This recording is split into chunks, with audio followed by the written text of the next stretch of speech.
अपनी जन जागरण यात्रा के साथ लोगों को समझाने बताने के लिए प्रयास कर रहे हैं। लाखों भाई लोग टाट बोरा पहनकर, लाखों लाख भाई बहनें शाकाहारी जैकेट पहनकर तन मन धन के साथ उनके सहयोग साथ में खड़े हैं। उसी संदेश को लोगों तक पहुंचाने के लिए आज भी यह एक प्रयास है। हम भोली भटकी मानव आत्माओं के लिए ये ज्ञान विद्या, ये बोध आज के युग में, समय में बहुत आवश्यक है। सभी औरत मर्द बच्चे बच्चियां, सभी धर्म मजहब संप्रदाय के लोग, अमीर गरीब राजा रंग, अगर इसको समझने में हमने देरी किया, महाराज का क्या संदेश था, वो हमको आपको कौन सी नई चीज़ बताना चाहते थे जिसको वास्तव में हम आप नहीं जानते। दुनिया में धर्म तो होते ही रहे हैं, हो रहे हैं। हर घर में, हर परिवार में कोई न कोई रिलीजियस सिस्टम, पूजा पाठ, धार्मिक कर्म कांड, अनुष्ठान, धार्मिक संस्कार हर हिंदू मुसलमान भाई अपने अपने तरीके से कर रहे हैं। लेकिन प्रश्न यहाँ ये खड़ा होता है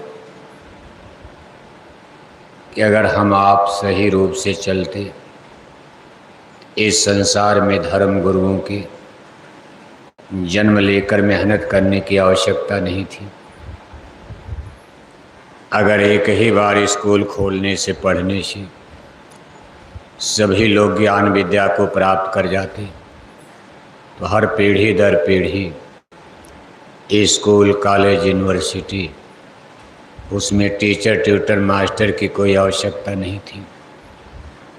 बार बार संतों का जन्म लेना, बार बार धर्म गुरुओं की उत्पत्ति होना, बार बार उनके द्वारा आध्यात्मिक पाठशाला, सत्संग की स्थापना करना और बार बार सत्संग सुनाना, समझाना, यानी ये बात इससे सिद्ध होती है कि हम आप थोड़े समय के बाद सत्य को भूल जाते हैं और जिस काम को हम आप करने लगते हैं ये अज्ञान यानी अंधकार के वशीभूत होता। जैसे कोई आदमी जंगल में फंस गया, रास्ते वहाँ कई होते, अंदाज़ा लगाकर अनुमान के द्वारा वो उसी रास्ते पर चल पड़ता जो जंगल के बाहर न जाकर घनघोर जंगल में चला जाता और वहाँ भयंकर जानवर, उससे उसका सामना होता। जंगल के बाहर निकलने को कौन कहे, उसके प्राणों का भी अंत हो जाता। इसी तरह इस भूल भरम अज्ञान जड़ता के देश में जीव जो है अनादिकाल से भूला पड़ा।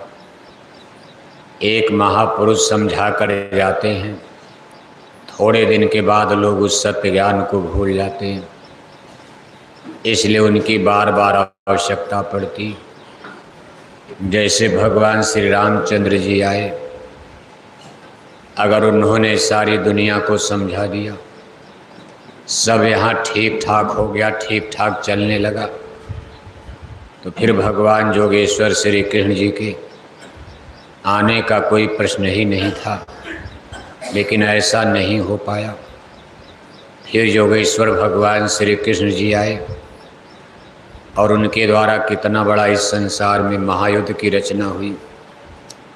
बड़े बड़े नरेश, राजे, महाराजे मारे गए।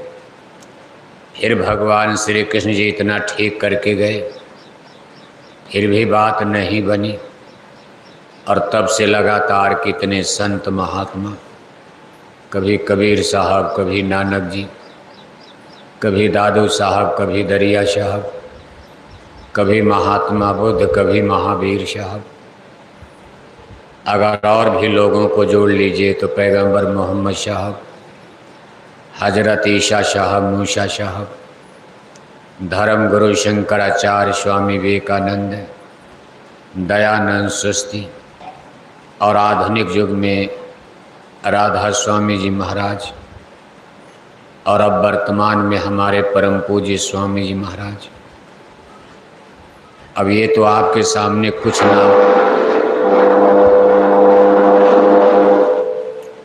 कुछ नाम थोड़े बहुत नाम हमने आपको गिनाए, लेकिन यह इतनी लंबी सूची है।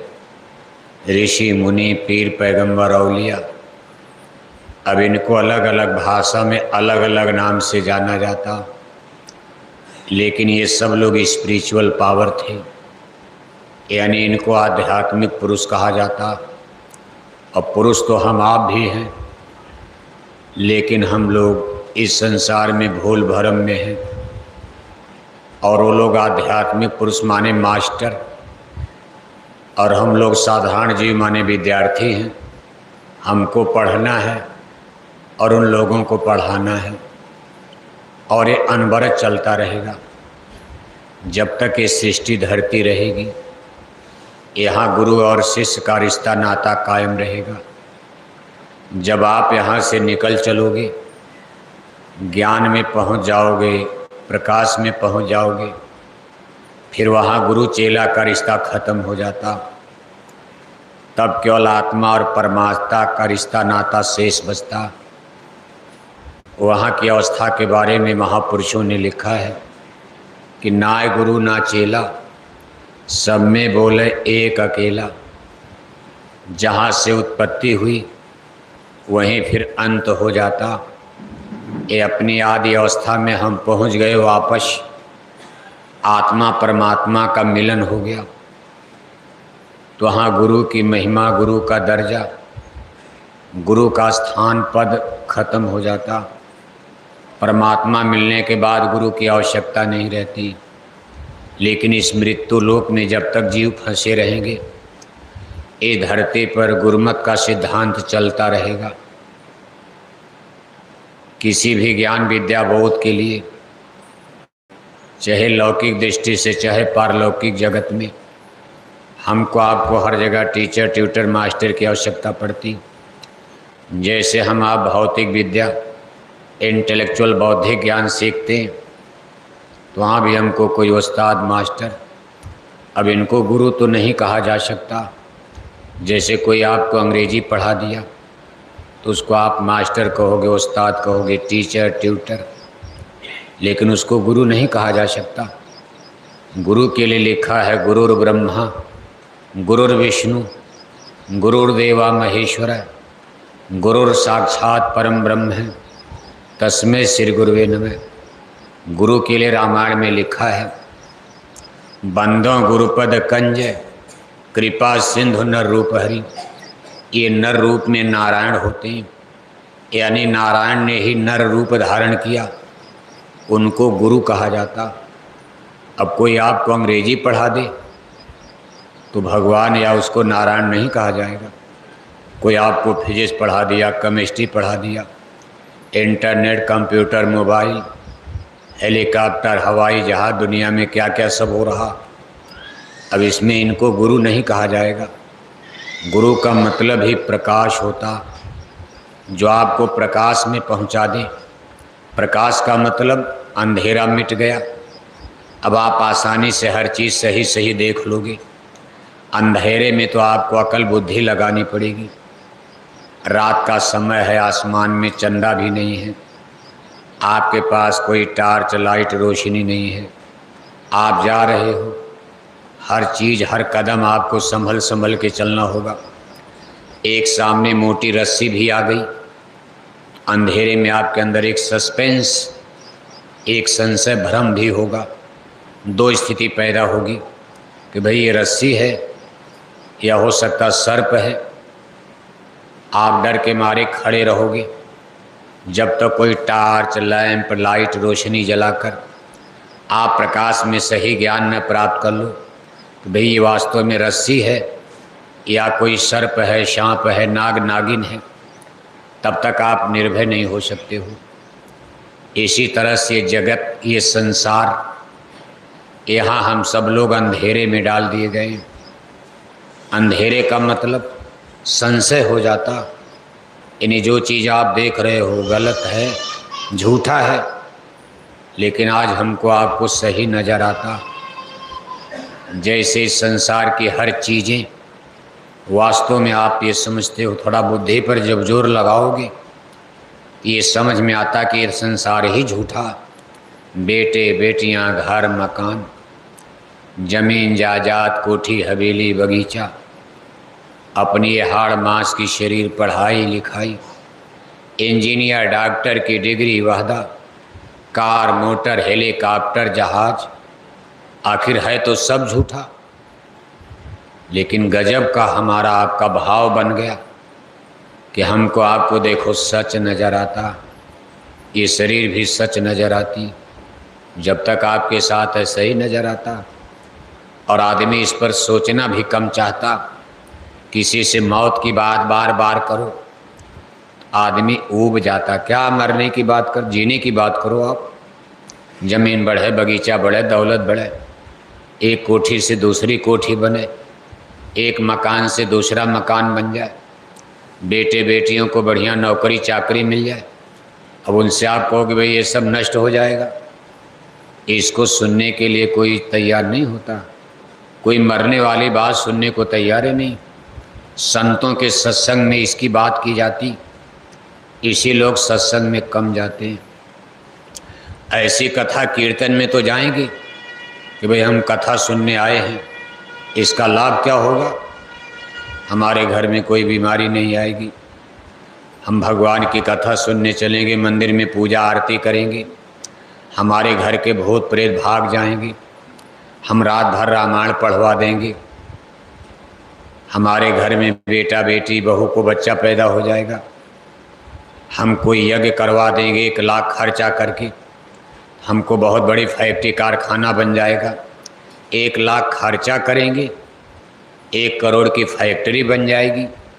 ये सब पूजा पाठ धर्म कर्म करने के लिए दुनिया तैयार है कि हमारा ये संसार बिगड़े न बने। और मान लो ऐसी पूजा शुरू हो जाए कि आपकी दुनिया बिगड़ने लगे, तो ऐसी पूजा में आप जाओगे। आप पूजा में गए और तब तक घर में गाय आपकी मर गई। चलो एक बार तो चलो ठीक है, मर गई। अगली बार पूजा में गए तब तक भैंस आपकी मर गई। तीसरी बार सत्संग में गए, पता चला घर में किसी का एक्सीडेंट हो गया। 2-4 बार घटना हो जाए तो छोड़ छाड़ के पूजा बैठ जाओगे, क्योंकि भाई धर्म कर्म से क्या लाभ है, ये तो हमारी दुनिया उजड़ जाएगी। लेकिन ऐसे भी भक्त हुए हैं, दुनिया उजड़ रही है लेकिन ना तो गुरु को छोड़ा, ना सत्संग को छोड़ा, क्योंकि उनको गुरु ने ज्ञान दिया कि भाई ये दुनिया तो कल आपकी उजड़नी ही है, इसको कैसे बचाया जाएगा, आज नहीं तो कल उजड़ जाएगी। इसमें ऐसी भक्ति बहुत कठिन लोग कर पाते हैं। ऐसी भक्ति खड़ी हो जाए दुनिया में कोई टिकेगा। लेकिन कुछ लोगों का नाम इतिहास में आता कि दुनिया उजड़ती जा रही, उतना ही गुरु से सत्संग से प्रेम होता जा रहा। इसमें इस कलयुग में, इस प्रेजेंट टाइम वर्तमान समय में, त्रेता द्वापर की बात छोड़ो, इस घनघोर कलयुग में सबसे बड़ा नाम चित्तौड़ की महारानी मीरा का आता है। मीराबाई ने जब गुरु रविदास का संसर्ग किया, गुरु रविदास का संग और साथ किया, गुरु से जुड़ी मीराबाई के गुरु रविदास थे। मीराबाई ने लिखा कि खोजत खोजत, कहा भाई मैं खोज रही कोई गुरु मिल जाए। कहा और पूजा तो मैंने कर लिया, पहाड़ पूजा, पर्वत पूजा, ये पूजा वो पूजा, गंगा गोदावरी पानी पत्थर सब करके देख लिया, लेकिन दूर दूर तक कहीं मुझे आत्मा परमात्मा भगवान देवी देवता इन चीज़ों के पूजा करने से, जड़ की पूजा में नहीं मिला चेतन। फिर पता चला भाई बिना गुरु के गुरबिन होई न ज्ञान, बिना गुरु की ये चीज़ कभी ये ज्ञान नहीं हो सकता। मीराबाई कहती भाई जब मैं गुरु की खोज में निकली तो गुरु को भी बहुत खोजा, गुरु बहुत मिले, क्योंकि उनका चित्तौड़ की महारानी, अब उनके महल में एक से एक पंडित पुरोहित पूजा पाठ करने के लिए, यज्ञ करने के लिए चित्तौड़ के राणा लोग अपने महल में बुलाते थे। सब लोग प्रेम से कथा सुनने बैठते थे। मीराबाई ने कहा इन धर्म गुरुओं से भी कुछ नहीं मिला, एक कर्म कांड के अलावा कुछ जानते ही नहीं थे। बस कर्म कांड का ना मंत्र पढ़ दिया, जाओ अपने घर। कथा कीर्तन हो गई, दक्षिणा चढ़ गई, प्रसाद बढ़ गया, काम खत्म। मीराबाई ने कहा मैं ऐसे गुरु की खोज में चल पड़ी जो परमात्मा को दिखा सके, और ये काम वही कर पाएगा जो देखा होगा। जिसने अंग्रेजी खुद नहीं पढ़ी वो दूसरे को अंग्रेजी क्या पढ़ा पाएगा। मीराबाई ने कहा मेरी खोज बढ़ गई, मैं ऐसे गुरु की खोज में निकल पड़ी। कहा खोजत खोजत संत रविदास मिले मुर सतगुर, देनी सूरज शहदानी। कहा मुझे सतगुर मिल गए जिनको सत्य का ज्ञान था। सत्य परमात्मा सत्य है। रामायण में लिखा है कहूँ माय अनुभव अपना, सत हरि भजन जगत सब सपना। ये सारा संसार झूठा है, मिथ्या है, क्षणभंगुर है, फना हो जाएगा, विनष्ट हो जाएगा, नष्ट हो जाएगा। सब लोग नष्ट हो रहे हैं, एक दिन हम आप भी चले जाएंगे। इसके बाद दुनिया में क्या होगा क्या पता। एक दिन धरती भी नष्ट हो जाएगी, आसमान में सूरज चंदा तारे भी नष्ट हो जाएंगे, क्योंकि सबकी लाइफ है, सबकी ज़िंदगी है। जड़ संसार, ये जितना सोलर सिस्टम आप देख रहे हो, सूरज से लेकर हमारी पृथ्वी चंदा तक, इन सब की उम्र है, और ये सब एक दिन मिट जाएंगे, ख़त्म हो जाएंगे। इस अवस्था को महाप्रलय अवस्था हमारे धर्म ग्रंथों में बताया गया। जिस दिन ये धरती मिट जाएगी, आपका खंडवा कहाँ रहेगा। जब धरती ही मान लो खत्म हो गई, आपका सरई गांव कहाँ बचेगा, फिर आप कहाँ रहोगे, आपकी कोठी हवेली बचेगी? अभी नहीं, लेकिन अभी तो इसमें कितने करोड़ वर्ष, तब तक तो कितनी मानव जाति जन्म लेगी, मरती रहेगी। अभी बहुत लंबा समय। साइंस विज्ञान के अनुसार हमारी धरती की उम्र यानी 6 अरब से ऊपर हो गई। अगर मान लो 6 अरब को आधा मान लिया जाए तो अभी हमारी धरती की उम्र 6 अरब बरस। 6 अरब कोई मामूली होता? 100 लाख का 1 करोड़, 100 करोड़ का 1 अरब, ये तो विज्ञान कह रहा। अब ये तो वो बताएंगे जिन्होंने धरती बनाया, कारीगर बताएगा। धरती किसी इंजीनियर डॉक्टर ने तो बनाया नहीं, धरती किसी आदमी ने बनाया नहीं, धरती तो उस परम पिता परमेश्वर ने बनाई। कितने दिन के लिए बनाया, अब या तो वो बतावें या कोई संत महात्मा बतावें। लेकिन कुल मिलाकर महाप्रलय की बात आप अपने धर्म ग्रंथों में सुनते रहते हो। जब महाप्रलय का काल आता है तो धरती सूरज चंदा सब नष्ट हो जाते हैं, यहाँ के सारे प्राणी खत्म हो जाते हैं, शरीर नष्ट हो जाता। तब आप कहोगे ये जीव कहाँ जाता? तब आत्मा कभी मरती ही नहीं, आत्मा जिंदा रहेगी। यहाँ कुछ है ही नहीं, सब खत्म हो गया। तब इन आत्माओं को उठा लिया जाता। साहब कबीर ने कहा हम न मरे मरी हैं संसारा, हमको मिला जी आंवड़ हारा। हरि मरी हैं तो हम हूँ मरबे, हरि न मरे हम काहे को मरबे। अभी साहब कबीर की बाणी है, कह रहे हैं भाई हम न मरे मरी हैं संसारा। संसार मर जाएगा, मिट जाएगा, खत्म हो जाएगा, लेकिन हम कभी नहीं मरेंगे। अगर आप ये शरीर हो तब तो आप मिट जाओगे, मर जाओगे। तब तो साहब कबीर की बाणी गलत मानी जाएगी, क्योंकि शरीर तो आपका एक दिन नष्ट हो जाता। घर वाले ले जाकर के आग में जला देते। सूरज की तरह चमकता चेहरा, सोने की तरह ये चमकती हुई शरीर एक दिन जलकर मुट्ठी भर राख बन जाएगी, मिट्टी मिट्टी में मिल जाएगा। तमाम राजा रानी जल गए, कोई बचा? का एक राजा था एक रानी, अब मर गए राजा, मर गए रानी, हो गई खत्म। सब राजा रहानी की कहानी खत्म। आप तो राजा भी नहीं हो, रानी भी नहीं हो, राजा रानी भी आग में जलकर मुट्ठी भर राख हो गए। अब आप कौन है? हम तो इंजीनियर हो गए, डॉक्टर हो गए, हम तो बड़े वैज्ञानिक हो गए। हमारा जहाज चंदा मामा पर जा रहा, हमारा जहाज मंगल पर जा रहा, लेकिन ये सब महाप्रलय में नष्ट हो जाता। चंदा मामा भी मिट जाएंगे, सूरज मंगल शुक्र ग्रह मिट जाएंगे, सारा सोलर सिस्टम। इस तरह ब्रह्मांड में कितने सोलर सिस्टम, करोड़ों करोड़ों करोड़ों करोड़ों स्टार्स तारे सूरज हैं। कहा महाप्रलय में सब नष्ट हो जाता। यहाँ तक कि हम जिनको भगवान मानकर तीन देवता, हिंदू लोग कहते भाई तीन भगवान तो एक ही हैं, सबका मालिक एक है। रामायण में लिखा राम एक अनेया नामा अज सच्चिदानंद प्रभुधामा।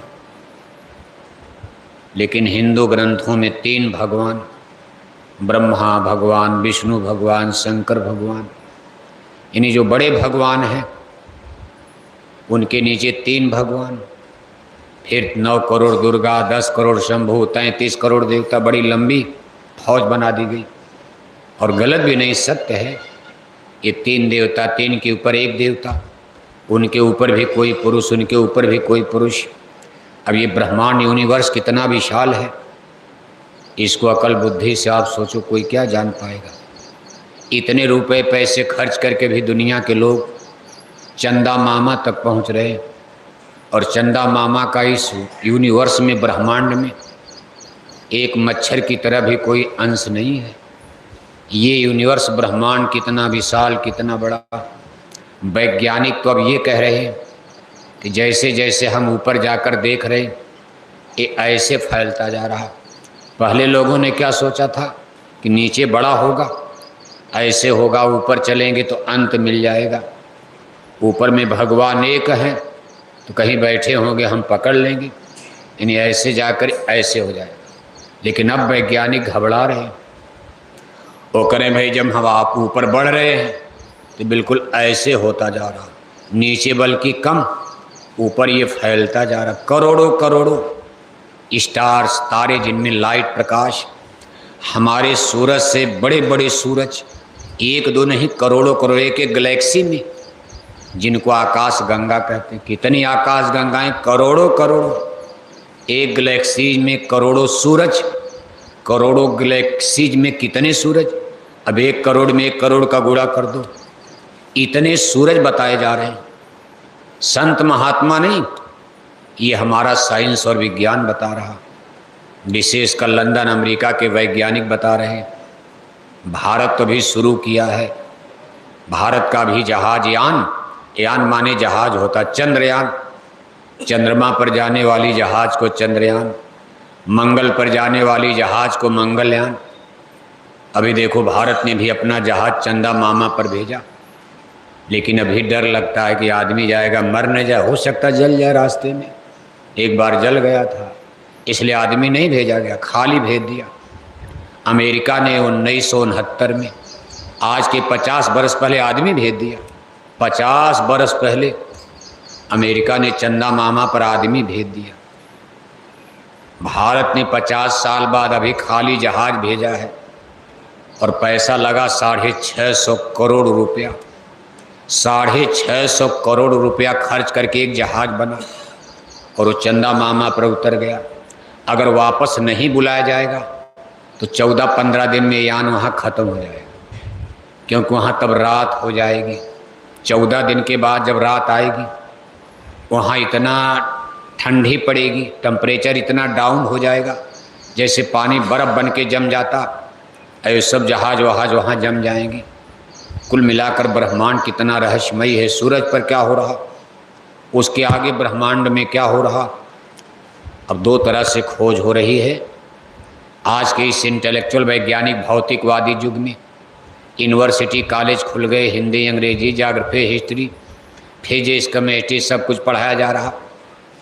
आपने भी पढ़ा, अब हमारे बेटे बेटियां उसमें पढ़ रहे हैं, साइंस विज्ञान। सब लोग यही कहते हैं कि भाई क्या पढ़ो, विज्ञान पढ़ो। आप भी अपने बच्चों से कहते भाई चलो खंडवा में किसी बढ़िया कोचिंग कॉन्वेंट कॉलेज में ज्योग्राफी मत पढ़ो, हिस्ट्री मत पढ़ो, साइंस और विज्ञान पढ़ो, बायो पढ़ो, चाहे मैथ पढ़ो, फिजिक्स पढ़ो, इंजीनियर बनोगे, डॉक्टर बनोगे। आपका तो इतने मतलब है, आपको चंदा मामा सूरज मामा से क्या लेना देना। हम आप तो इसलिए केवल पढ़ा रहे कि साइंस पढ़ लोगे तो बढ़िया इंजीनियर बन जाओगे, खंडवा के सबसे बड़े डॉक्टर बन जाओगे, 1-2 लाख इसमें बढ़िया तनख्वाह मिलती, बाकी जाग्रफी हिस्ट्री बन के मास्टर बनोगे तो कम तनख्वाह, साइंस विज्ञान पढ़ोगे तो 2 लाख तनख्वाह मिलेगी। ज़्यादा पैसा आएगा तो बढ़िया हमारी कोठी, हम सरई गांव छोड़ देंगे, चलेंगे खंडवा शहर में, बढ़िया कोठी बनाएंगे। साइकिल मोटरसाइकिल ख़त्म, हम भी 10 लाख की कार में चलेंगे। मान लो हेलीकॉप्टर तो सब लोग नहीं ले पाएंगे, उसमें कानूनी बाधा, पैसा रहते भी कोई नहीं ले सकता। लेकिन कार तो आप 1 करोड़ की भी खरीद सकते हो। पैसा होगा 1 करोड़ की कार हो जाएगी, बढ़िया कपड़े होंगे, बढ़िया बच्चे भोजन करेंगे। हम गांव छोड़कर शहर में चलेंगे और जब कोरोना महामारी आ जाएगी तो शहर छोड़कर फिर गांव में भाग जाएंगे। ये दुनिया चलती रहेगी। कभी आदमी शहर में जाता और जब शहर में कोरोना बीमारी आ गई तो सब लोग बम्बई छोड़ करके गांव में भागने लगे। ईश्वर की क्या लीला होती। इसीलिए आज साइंस और विज्ञान भी असफल नजर आ रहा। सब लोग सोचने को मजबूर हैं कि इस तरह से हम लोग खोजेंगे। कैसे ऋषि मुनियों ने ब्रह्मांड के बारे में लिख दिया, विज्ञान उसको सिद्ध करना चाह रहा। जैसे इस आसमान में ब्रह्मा हैं, विष्णु हैं, शंकर हैं, स्वर्ग है, नरक है, देवी हैं, देवता हैं।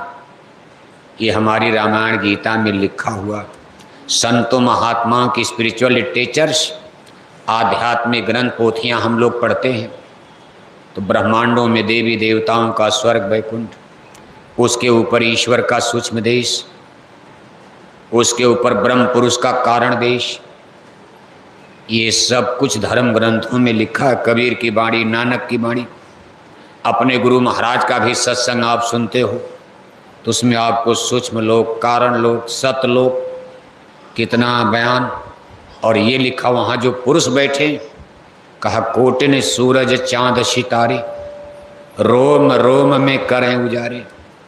आप गाते हो उस पुरुष की महिमा में, भाई उनके एक एक रोम में करोड़ों करोड़ों सूरज, करोड़ों करोड़ों चंदा तारे प्रकाशवान हैं। विज्ञान कहता है भाई हमने देखा करोड़ों सूरज तो हैं लेकिन कोई पुरुष नहीं दिखाई दिया अभी तक। विज्ञान ने जहाँ तक देखा है, कहा हमने बड़ी धरती देख लिया, बड़े बड़े स्टार सब देखे, लेकिन वहाँ एक चिड़िया, पक्षी, कीड़ा मकोड़ा नजर नहीं आ रहा। अगर जीव कहीं है तो अभी धरती पर है। इसलिए विज्ञान ने भगवान पर भी विश्वास नहीं किया। इसलिए पढ़े लिखे लोगों को भगवान के बारे में सुनाना, पढ़े लिखे लोगों को भगवान स्वर्ग नरक के बारे में बताना आज के युग में थोड़ा कठिन हो रहा है। अपने बाल बच्चों को भी आप पढ़ा लिखा दोगे, ये जब यूनिवर्सिटी से इंजीनियर डॉक्टर बन करके लौटेंगे, इनको जब आप शाकाहारी धर्म कब की बात सुनाओगे, इनको आत्मा परमात्मा की बात सुनाओगे तो आपको ये उल्टा डांटेंगे, दादा आप पागल हो गए हो, दुनिया कहाँ पहुँच गई, अब आप शाकाहारी लेकर चिल्ला रहे हो। शाकाहारी जैकेट पहन के, बोरा पहन के आप क्या पागल बने हो। आदमी चंदा मामा पर जा रहा, सोचा जा रहा घर बना लिया जाएगा, हम सब लोग चंदा मामा पर चलेंगे। अब आप शाकाहारी, साइंस विज्ञान का रहा, मछली में विटामिन डी है, अंडा में विटामिन सी है। कितना सस्पेंस है, कितना भ्रम है। पढ़े लिखे लोग कह रहे हैं कि मछली में विटामिन डी है, अंडा में विटामिन सी है। खंडवा के बड़े बड़े डॉक्टर चिल्ला रहे, हिंदू डॉक्टर चाहे मुसलमान डॉक्टर, उनकी मेडिकल साइंस कह रही कि जो लोग मछली अंडा खाएंगे उनका ब्रेन माइंड दिमाग तेज हो जाएगा। मेडिकल साइंस का मानना है कि अगर अपने बेटा बेटी को आपको बढ़िया इंजीनियर बनाना है, बढ़िया डॉक्टर बनाना है, इनके स्वास्थ्य को सुंदर स्वस्थ रखना है, शरीर को बढ़िया बनाना है, तो आप अपने बेटे बेटियों को अंडा मछली खिलाओ। बताओ आपका प्रचार, दुनिया डॉक्टर की बात मानेगी कि बोरा बोरी की माने? बताओ आप। जैकेट वाले, बोरा वाले कोई कक्षा 10 फेल है, बोरा वाले जैकेट वाले कोई बहुत पढ़े लिखे भी नहीं, गांव के लोग हैं। अगर कोई शहर का पढ़ा लिखा है तो शर्म के मारे बोरा पहनता ही नहीं है। गुरु महाराज ने जब बोरा पहनाया तो गांव वालों ने तो पहन लिया, लेकिन जो बड़े बड़े लोग थे, धनी मानी लोग थे, जिनका खंडवा में, खरगोन में, इंदौर में, भोपाल में मान सम्मान था, वो लोग शर्म के मारे बोरा पहने ही नहीं। जब जैकेट पहनाया गुरु महाराज ने तो जैकेट में भी बड़े लोग पिछड़ गए। छोटे छोटे लोगों ने पहना। अब जब जैकेट बुरा पहने नहीं कहीं चले जाएं उनको कौन पूछेगा, कौन जानता भाई ये जय गुरुदेव मिशन के हैं। भिड़न तो होती है बोरे वालों से, जैकेट वालों से। ट्रेन में जा रहे, बस में जा रहे, कहीं सड़क पर जा रहे, कहीं शादी ब्याह में गए न्योता निमंत्रण में, अमीर गरीब हर किस्म के लोग वहाँ फंक्शन में शादी ब्याह में लोग इकट्ठे हैं, हजारों लोग। तब तक बोरा वाले पहुँच गए, जैकेट पहन के पहुँच गए। वहाँ कहते भाई हम तो देखो टेंट हाउस का ये भंडारा है, टेंट हाउस का बर्तन, हम इसमें खाएंगे नहीं। क्यों नहीं खाओगे? अरे टेंट का बर्तन, इसमें मछली भी पकती होगी, मांस भी पकता होगा, इस भगोने में भुआ दाल भात बना, हम नहीं खाएंगे। बस वहीं बहस हो जाती, क्योंकि मेजॉरिटी तो वहाँ मांसाहारी लोगों की ज़्यादा है। वो लोग कहते क्यों नहीं खाओगे, क्या गड़बड़ी, तमाम बातें होती। अब वो इनको बुद्धू और पागल मान करके लोग पागल हैं।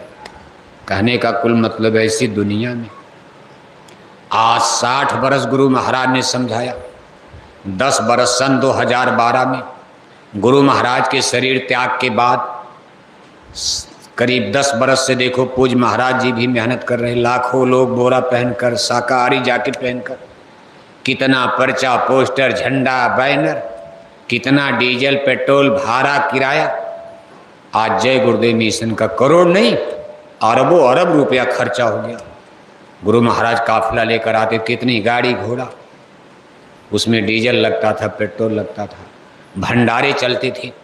आज ही हम लोग आए हैं, गाड़ियाँ इसमें डीजल लगेगा। आपके लिए कुछ खिचड़ उच्चड़ तो क्यों कुछ बन रहा, नहीं बन रहा? मान लो सादे में कुछ तो बन रहा होगा, इस महंगाई में पैसा तो लगता ही है। अभी हम लोग घर में डेरा डालें, आखिर जिसके घर में रहे सब्जी खाए, दाल खाए, चावल खाए, केला खाए, सेब खाए, पैसा तो लगता है। आखिर ये सब खर्चा इसी में तो जोड़ा जाए। भाई आज एक कार्यक्रम के लिए मान लो 10,000 20,000 की बिल बन गई। इस तरह के कितने कार्यक्रम रोज जय गुरुदेव मिशन की तरफ से भारत में आज भी हो रहा। कहीं छोटा होता है, कहीं बड़ा होता है, कभी बहुत बड़े बड़े होते। तो सब मिलाकर 70 वर्ष में अरबों अरब रुपया, और किसका? मिनिस्टरों ने नहीं दिया, किसी पार्टी ने नहीं दिया। बाबू साहब, डॉक्टर साहब सो रहे हैं का? किसी भी सेठ साहूकार ने नहीं दिया। सारा पैसा देखो इन्हीं छोटे छोटे लोगों ने अपने घर गृहस्थी में अपने खून पसीने की कमाई से निकाल कर चंदा चुटकी लगाकर आपने खर्च किया, गरीबों ने खर्च किया, मिल मालिकों ने, फैक्ट्री कारखानों वालों ने नहीं, फैक्ट्री कारखाना वालों ने तो ले जाकर यज्ञ में दे दिया। मंदिर बन रहा वहाँ चंदा 1 लाख दे दिया, कहीं बहुत बड़ा कोई कथा हो रही वहाँ दे दिया, और उसमें कथा उथा सुनने के बाद एक भी आदमी मछली भी नहीं छोड़ा। चंदा 10 लाख आया। खंडवा में इतनी बड़ी 7 दिन की भागवत कथा चली, और पता चला आपके खंडवा में मछली खाने वाले घटे की बढ़े बढ़ गए, शराब पीने वाले घटे की बढ़े बढ़ गए। जहाँ इतना चंदा चुटकी लोगों ने धर्म के नाम पर दिया, खुशी खुशी दे दिया। कहा देवी का मंदिर बनाओ, हम 10 लाख देंगे। देवी का मंदिर बनाओ, पूजा करो, हम 1 लाख देंगे चंदा। लेकिन देवी के मंदिर में 7 दिन यज्ञ चली, भागवत कथा चली, लेकिन एक भी आदमी मछली नहीं छोड़ा।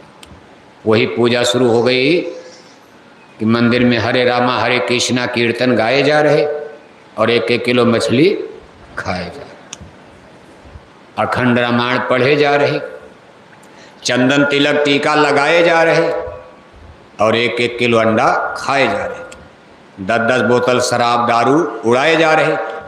मारा धर्म की ऐसी तैसी करके रख दिया, सत्यानाश कर दिया। ऐसे समय में जो लोग धर्म माने वो भी अधर्म, और पढ़े लिखे लोग धर्म को मानने से इनका, भाई हम चंदा मामा पर पहुंच गए, अब हम सीधे भगवान तक पहुंच जाएंगे, क्या जरूरत पूजा पाठ सत्संग वत्संग सब बकवास। यहाँ चंदा चुटकी केवल पैसे के लिए साधु महात्मा धोखा देते हैं। लोग यही कहने लगे कि सत्संग वत्संग सब धोखा है, केवल दान दक्षिणा के लिए, पैसे के लिए लोग। और आप भी चंदा चुटकी देते देते थक गए, आप भी थक गए। आज से खंडवा में प्रचार हो रहा, आपने भी यही सोच लिया कि अब कुछ होना नहीं। इतना चंदा, इतना चुटकी, इतने दिन से जब देखो ये सेवा, ये सेवा, ये रजिस्टर, ये रजिस्टर, देते देते कितने लोग मर भी गए और कितने लोग मरने के करीब आ गए, बुढ़े हो गए। इसलिए धर्म कितना दूरगामी परिणाम देता, और ऐसा परिणाम अगर इसको बारीकी से समझो तब तो ठीक, वरना इस माया के देश में कोई अध्यात्म बात समझ ही नहीं सकता। जब भुलाने वाला ही, मान लो नाव चलाने वाला ही नाव को डुबाना चाह रहा है, कौन बच पाएगा बताओ आप? माँ ही बेटे को जहर देना चाह रही, माँ ने ही बेटे को जहर दे दिया, तो दुनिया में कोई बचा सकता है? घर का चौकीदार ही चोरी करने के लिए घुस गया, जिसको आपने चौकीदार बनाया रखा हो, घर को पहरा दो पहरेदार, आज वही घर में चोरी करेगा तो कौन रक्षा करेगा? आज जब उनकी ये मनसा है विधाता की ही कि जीवों को यहाँ भरमाया जाए, भुलाया जाए, उन्होंने ऐसा जगत ही बना दिया, इसमें से कोई क्या निकल पाएगा? बस ऐसे मरो कटो जन्मों मरो। इसी तरह जन्मते मरते कटते पीटते कितने युग बीत गए। कभी मानव जन्म दे दिया, थोड़ा सा मौका देते कि भाई मानव जन्म मिला, कुछ जान लोगे, समझ लोगे, निकल जाओगे। थोड़ी लापरवाही हो गई, इसमें भी भरमा दिया। मानव जन्म भी खाते पीते सोते बीत गया, फिर कहेंगे चलो अब गाय में, बैल में, कुत्ता में, बिल्ला में, कीड़ा मकोड़ा, पशु पक्षी। ये भी थियरी और सिद्धांत केवल धर्म को मानने वाले थोड़ा बहुत मानते, आम आदमी को इस पर भी विश्वास नहीं। आदमी गाय बन जाएगा, आदमी बैल कैसे बन जाएगा, आदमी कुत्ता कुतिया कैसे बन जाएगा? इस थियरी को भी आज के इस भौतिकवादी युग में जब आप लोगों से कहते भाई 4 खान 84 में जाओगे, गाय बनोगे, बैल बनोगे, नरकों में जाओगे, कहा नरक वरक कहाँ है? आदमी गाय बैल कुत्ता बिल्ला कैसे बनेगा? अरे जन्म लिया, मर गया, काम खत्म। एक ही जीवन है, एक बार जन्मे एक बार मरे, शरीर जल गया, खेल खत्म। वो लोग आत्मा को जब मानेंगे ही नहीं, भाई शरीर तो सही है, जल जाएगी, दोबारा जिंदा होगी। अगर आप कहो कि हम शरीर हैं, तो शरीर तो आग में जल गई, अब दोबारा आप जिंदा हो ही नहीं सकते हो। लेकिन साहब कबीर कह रहे हम न मरे मरी हैं संसारा, का हम कभी नहीं मरेंगे। इसके माने हम लोग शरीर हैं ही नहीं। सच्ची बात है, यही भेद, यही सार तत्व ज्ञान और बोध अगर हमारी आपकी समझ में आ जाए कि हम कौन हैं, तब आपकी खोज आगे बढ़ेगी, बहुत कुछ प्राप्त करोगी। इसलिए सत्संग में पहली चीज ये समझाई जाती कि आप ये शरीर हो ही नहीं, शरीर एक पिंजड़ा है। इसी को भगवान जोगेश्वर श्री कृष्ण जी महाराज ने गीता में जब अर्जुन को अपना उपदेश दे रहे, देखो समझा रहे, कहा हे अर्जुन, शरीर और आत्मा दोनों अलग अलग विषय है। शरीर को उन्होंने कपड़ा बता दिया, कहा वा सांस जीवरानी जथा विहाय ग्रहणाति नराणी नरो अपराणी तथा विहाय शरीराण जीर्णा ग्रहणाति आत्मानि नवानि देहि। जैसे एक कपड़े उतार कर हम दूसरे कपड़े पहन लेते, उसी तरह से वक्त और समय आने पर हमारी आत्मा एक शरीर को छोड़कर दूसरी शरीर धारण करती। आत्मा का जहाँ सवाल है लिखा, नैनम छिंदन्ति शस्त्राणि नैनम दहति पावका न चैलम क्लेदयंताप न शोषित मारता। इस आत्मा को न हथियार काट सकता, न आग जला सकती, न पानी गला सकता, न हवा इसको सोख सकती। इन्हीं भगवान कृष्ण का कहने का उनका मतलब कि आत्मा अमर है, आत्मा कभी नहीं मरती। अब जिस बात को साहब कबीर ने कहा, वही बात श्रीमद् भागवत गीता में भगवान कृष्ण ने कहा कि आत्मा अमर है, कभी मर ही नहीं सकती, इसको कोई मार ही नहीं सकता। कितनों परमाणु बम गिराओ, शरीर जल जाएगा, धरती जल जाएगी, लेकिन आत्मा कभी नहीं मर सकती। इसी बात को रामायण में भी लिख दिया, ईश्वर अंश जीव अविनाशी चेतन अमल सह सुख राशि। कभी आत्मा इसलिए अमर है क्योंकि ये परमात्मा की अंश है। अंश का मतलब इसका जन्म भगवान से हुआ है। सीधी बात, आपके शरीर क्यों मर जाता? क्योंकि शरीर का जन्म माता पिता के कोख से हुआ। चूँकि माता पिता भी मर जाते, जन्म देने वाला भी मर जाएगा, इसलिए शरीर मर जाता। जिसको पैदा करने वाला मर जाएगा तो जिसको पैदा करेगा वो भी मर जाएगा। शरीर की उत्पत्ति माँ के गर्भ से हुई, कोख से हुई। माँ मरेगी, बाप मरेंगे, इसलिए शरीर भी मर जाता। लेकिन आत्मा का जन्म परमात्मा की कोख से हुआ है। आत्मा को जन्म देने वाले पुरुष को प्रभु, परमात्मा, ईश्वर, भगवान, खुदा, गॉड अनेक नाम से लोग जानते हैं। कि भाई जब उन्होंने, अगर भगवान अमर है, आत्मा भी अमर है, और अगर भगवान से जन्म हुआ तो अलग कैसे हो गए? अगर आत्मा का जन्म देने वाले परमात्मा, हम आत्मा हैं, हम मनुष्य कैसे बन गए? कौन बना दिया? कैसे हम यहाँ चले आए? अपना घर जहाँ जन्म होता, भाई माँ बाप का घर अपना घर है। माँ बाप के बाद सब जमीन जायदाद, खेती बाड़ी, बेटा बेटी के नाम होती। जब हमारी आत्मा और हमारे सच्चे पिता परमात्मा है, अपने पिता के घर से हमको दूर कौन कर दिया? कौन हमको निकाला? क्या पिता ने ही निकाल दिया या कोई और घटना हो गई? ये बड़ी ही करुण कथा है। इसीलिए महापुरुषों ने कहा, हरि अनंत, हरि कथा अनंता, गावें सुने भांति बहुशंता। और इसको समझने के लिए बहुत काल जब कर सत्संगा, तब हुई हैं सब संशय भंगा। बहुत दिन तक सत्संग सुनते सुनते सुनते सुनते, अब आपको एक ही दिन, 2 दिन में, 1 साल 2 साल में कोई जान जाए, समझ जाए तो आज भी ये असंभव है। क्यों? 2-4 दिन में तो बच्चे काका गागा नहीं पढ़ पाते। ABCD सीखने में महीना भर लग जाता। और ये तो आत्मा परमात्मा जीव को माँ के गर्भ में कैसे उतारा गया, मौत के समय इसको कैसे निकाला जाता, कैसे आदमी से गाय बैल कुत्ता बिल्ला में डाला, कैसे नरकों की आग में जलाया जाता, कैसे जन्म मरण होता, कैसे देवी देवता ईश्वर भगवान का दर्शन दीदार, कैसे मोक्ष मुक्ति प्राप्त होती।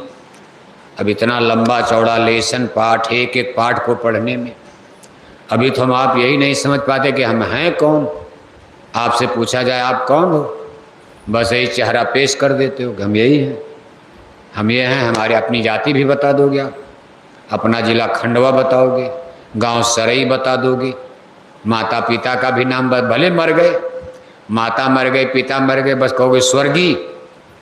कहोगे आपके पिता का नाम का स्वर्गीय, माता का नाम स्वर्गीय है, यानी मर गए स्वर्ग चले गए। कहाँ चले गए? मर के कहाँ चले गए? सब स्वर्ग चले गए।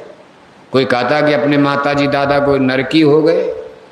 सब एक गाना गाते हो। आपके गांव घर में जब कोई मरता है, हिंदू लोग, मान लो यहाँ तो कोई मुसलमान है ही नहीं, मुसलमानों की बात में यहाँ सब हिंदू धर्म को ही मानते हो। हिंदू धर्म में जब किसी के गांव घर में कोई मरता तो 10 दिन तक लोग रोना गाना करते। 13 दिन में जब ब्रह्मोत्सव 13वीं मनाते हैं तो कागज़ के टुकड़े पर नोटिस सूचना लिखकर यही भेजा जाता रिश्तेदारों को गांव में कि मेरे पूजनीय दादाजी का क्या हो गया? क्या हो गया? स्वर्गवास। 2 साल के बाद ही दादी मर गई तो फिर चिट्ठी लिख दिया, क्या हो गया? स्वर्ग। 10 साल के बाद पिताजी मर गए, स्वर्गवास। फिर 2 साल के बाद माताजी मर गई, स्वर्गवास। क्या स्वर्ग का पट्टा आप ही करते हो? सबको खटाखट स्वर्ग भेज दिया, तब तो भगवान का नरक खाली पड़ा होगा। अगर इसी तरह सब लोग स्वर्ग चले गए, आपके खंडवा जिला में आज तक कोई नरक गया होगा? जब इतना आसान है स्वर्ग जाना तो पूजा पाठ सत्संग धर्म कर्म की जरूरतें क्या है? लेकिन इतना आसान है, हम अंधविश्वास में है।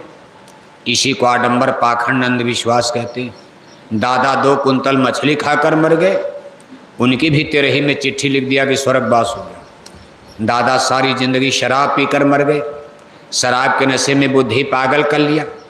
अपने खराब मन और बुद्धि से कितनी बहन बेटियों की इज्जत की ख्वारी कर दिया, कितनी बहन बेटियों की इज्जत को बिगाड़ डाला। और जब वो मर गए उनकी भी 13ही में चिट्ठी लिख दिया, इनका भी क्या हो गया? स्वर्गवास हो गया। ये भी स्वर्ग, ये भी स्वर्ग, ये भी स्वर्ग। कहा नरक में कौन गया? कहा कोई नहीं। तो भगवान ने नरक बेकार बना दिया। जेल में कौन जाएगा? जब जेल में कोई गया ही नहीं तो सरकार ने इतना पैसा लगा कर खंडवा में जेल क्यों बनवा दिया? नरक माने जेल, स्वर्ग माने सुख की जगह और नरक माने दुख की जगह। अब हम आप देखो कितना अंधविश्वासी को धर्म मानकर लोग चल रहे हैं। नहीं चलो इसी तरह पूजा पाठ थोड़ा बहुत करते रहो और मरने के बाद स्वर्ग तो हो ही जाएगा।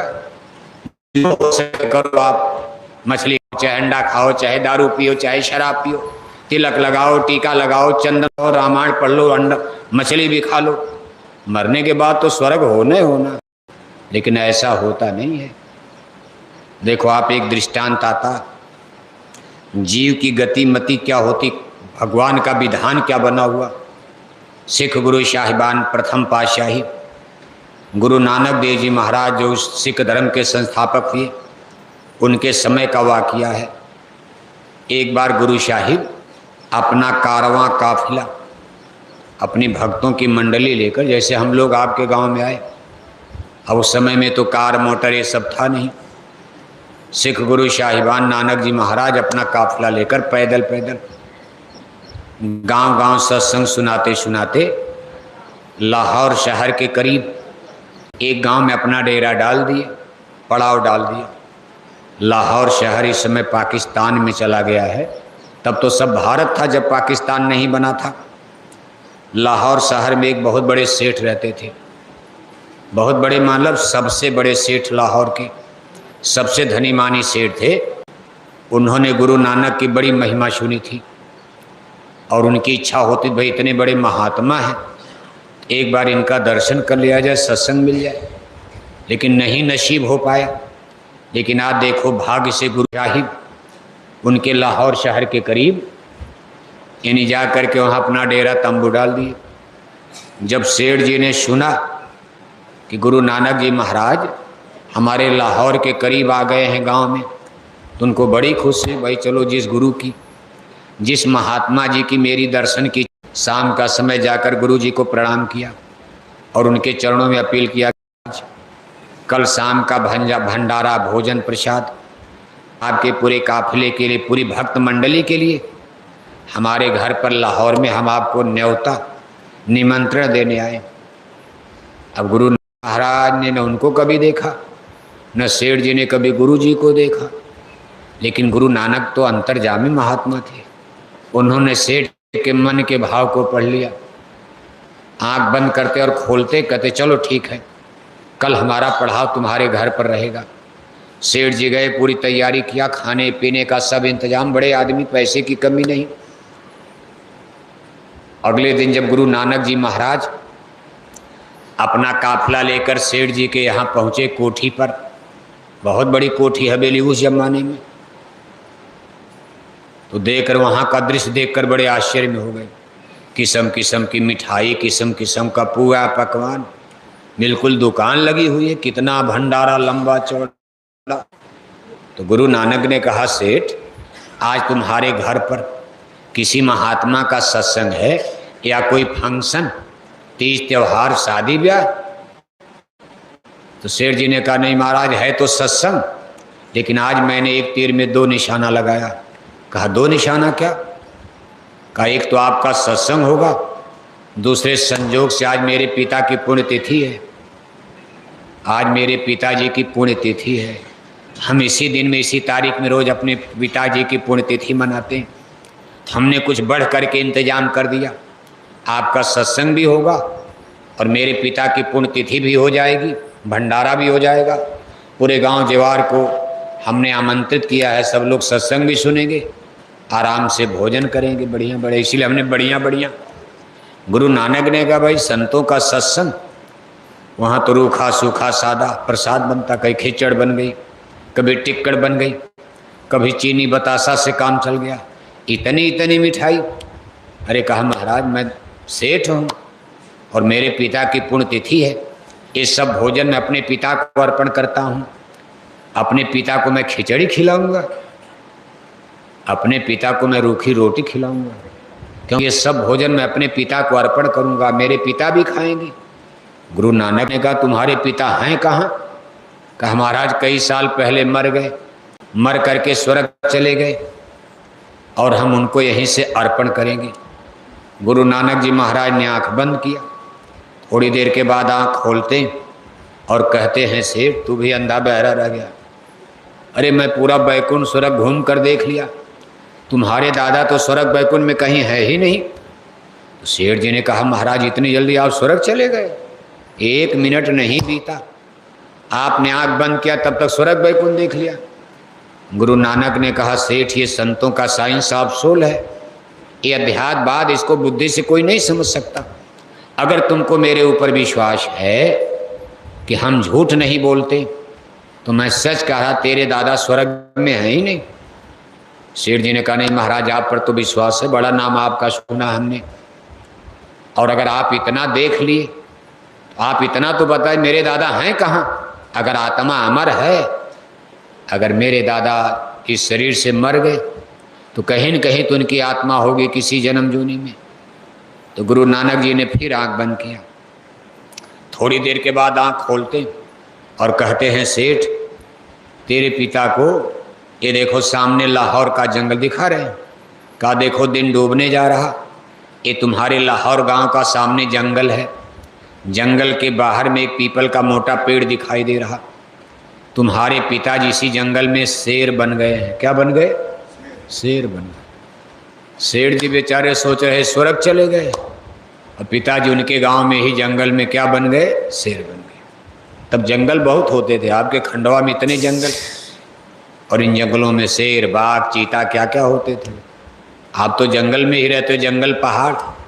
अब तो खैर सब सिस्टम, आबादी बढ़ रही आदमी की, सब जंगल उंगल काट कूट कर गांव बसाए जा रहे, इसलिए शेर, बाघ, चीता इनका जीना मुश्किल हो गया। अब या तो आदमी रहे या तो जानवर रहे।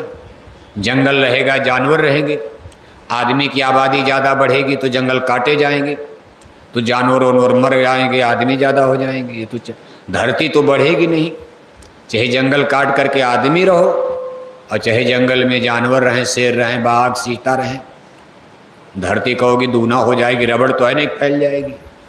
कि भाई तेरे दादा इसी जंगल में शेर बन गए, और इस समय देखो दिन डूब रहा है, जंगल से निकलकर इसी पीपल के पेड़ के बगल में एक झाड़ में तेरे दादा छिप कर बैठे हैं। और दुख की बात यह है कि 2 दिन के भूखे हैं, उनको जंगल में कोई शिकार नहीं मिला, इसलिए बहुत भूखे हैं 2 दिन के। अगर तुम अपने दादा को खिलाना चाहते हो, ये मिठाई, ये भोजन ले जाओ, खिला दो। सेठ ने कहा, महाराज आप हमको जानबूझ करके मौत के कुआं में डाल रहे हैं। एक तो मांसाहारी जानवर शेर, दूसरे 2 दिन का भूखा, वो तो हमको ही मार के खा जाएगा। तो गुरु नानक ने कहा, ऐसा नहीं, मैं तुम्हें धोखे में नहीं डालूंगा। तुम जब शेर के सामने जाओगी, आंख से आंख मिलेगी, तो मैं अपनी आध्यात्मिक शक्ति, ताकत के बल पर ऐसी ताकत शेर को दूंगा, उसको अपना पिछला जन्म याद आ जाएगा, वो तुमको अपने बेटे के रूप में पहचान जाएगा। ज्यों ही तुमको बेटे के रूप में पहचानेगा, उस शेर का सारा गुस्सा खत्म हो जाएगा, वो आदमी की बोली बोलने लगेगा। तुम मुझसे बात करना, तब मेरे ऊपर विश्वास कर लेना कि संत कभी झूठ नहीं बोलते। अब सेठ जी लगे सोचने की आदमी की बोली जानवर बोलेगा इस कलयुग में, क्योंकि गुरु नानक का जन्म तो अभी कलयुग में, जब दिल्ली में बाबर का राज था, मुगल सम्राट बाबर, भारत में मुसलमान आ चुके थे। ये उस समय की कथा, त्रेता द्वापर रामकिरण के जमाने में, कि आप कहोगे गलत होगा, इन्हें मुसलमानी राज की ये कथा है। बाबर के समय में नानक जी महाराज पंजाब में थे। कहते भाई आप जाओ। सेठ जी ने हिम्मत किया, सोने की थाली में भोजन, चांदी के लोटा में पानी, इसी में सेठ जी खाना खाते थे। वो जमाना ऐसा था, गरीब लोग पत्तल में खाते थे, नहीं तो मिट्टी के बर्तन में खाते थे, लेकिन अमीर लोग सोने की थाली, सोने का चम्मच, चांदी का लोटा अमीरों के लिए, गरीबों के लिए तो मिट्टी के बर्तन, मिट्टी के घड़े, मिट्टी के बर्तन, नहीं तो फिर पत्तल। ये 500 बरस पहले की कहानी है, इसी कलयुग में देखो सब लेकर के सेठ जी का वो रखा गया था। उनकी स्मृति में उनका स्मृति चिन्ह है, अलमारी तिजोरी में सजा कर रखा गया था, याद करने के लिए कि मेरे दादा इतने बड़े आदमी थे, इसी सोने की थाली में भोजन करते थे। आज उस थाली को निकाला गया, उसमें सब भोजन, मिठाई, उनके चांदी के लोटा में पानी लेकर सेठ जी बेचारे डरते डरते डर लग रहा था कि अगर कहीं गुरु जी की बात गलत हो, आज जाने चली जाएगी। भाई क्या पता सही हो कि गलत हो, तो बेचारे देख नहीं रहे। डरते डरते पहुँचे। जब शेर के नज़दीक पहुँचे तो झाड़ में छिपा हुआ शेर, बाबू साहब अब आपका नंबर लग गया। निद्रा देवी उनसे उतर कर आप पर आ गई। तो देखो आप, झाड़ में छिपा हुआ शेर जब आदमी के आने की आहट सुना तो चिंगाड़ मारकर खूंखार रूप में आंखें लाल करके सेठ की तरफ दौड़ पड़ा। सेठ जी बेचारे घबरा गए कि अब तो जान गई, गुरु जी ने, महात्मा जी ने धोखा दे दिया। लेकिन जब आंख से आंख मिली तो जैसे आप पालतू कुत्ता देखते हो अपने मालिक के सामने आता है, अपना सर मालिक की गोद में रखकर, और शेर ऐसे, जहाँ कुत्ता ऐसे बैठ जाता, ठीक उसी तरह से शेर बिल्कुल ठंडा पड़ गया और अपना सर शेर जी की गोद में रख करके बैठ जाता और रोने लगता। रोते हुए कहता, आदमी की बोली बोल दिया, कहा बेटा। अब शेर बेटा कहेगा, शेर जानवर की भाषा, लेकिन बेटा बोल दिया। आवाज़ अंदर से आ गई, बेटा इस जन्म में मुझको बड़ी तकलीफ़ है। मैं लाहौर का सबसे बड़ा सेठ था, लाहौर में मेरी तूती बोलती थी। मैंने इतने देवालय शिवालय बनवा दिए लाहौर में, मेरे बनवाए मंदिर देवालय आज भी आबाद हैं। मैंने इतना धर्म कर्म पूजा पाठ, इतना चंदा चुटकी देता था धर्म कर्म में, लेकिन बेटा इस जन्म में मुझे बड़ी तकलीफ है। आज मैं 2 दिन का भूखा हूँ, कोई शिकार मुझे नहीं मिला। तो सेठ जी ने थाली वाला भोजन सामने कर दिया।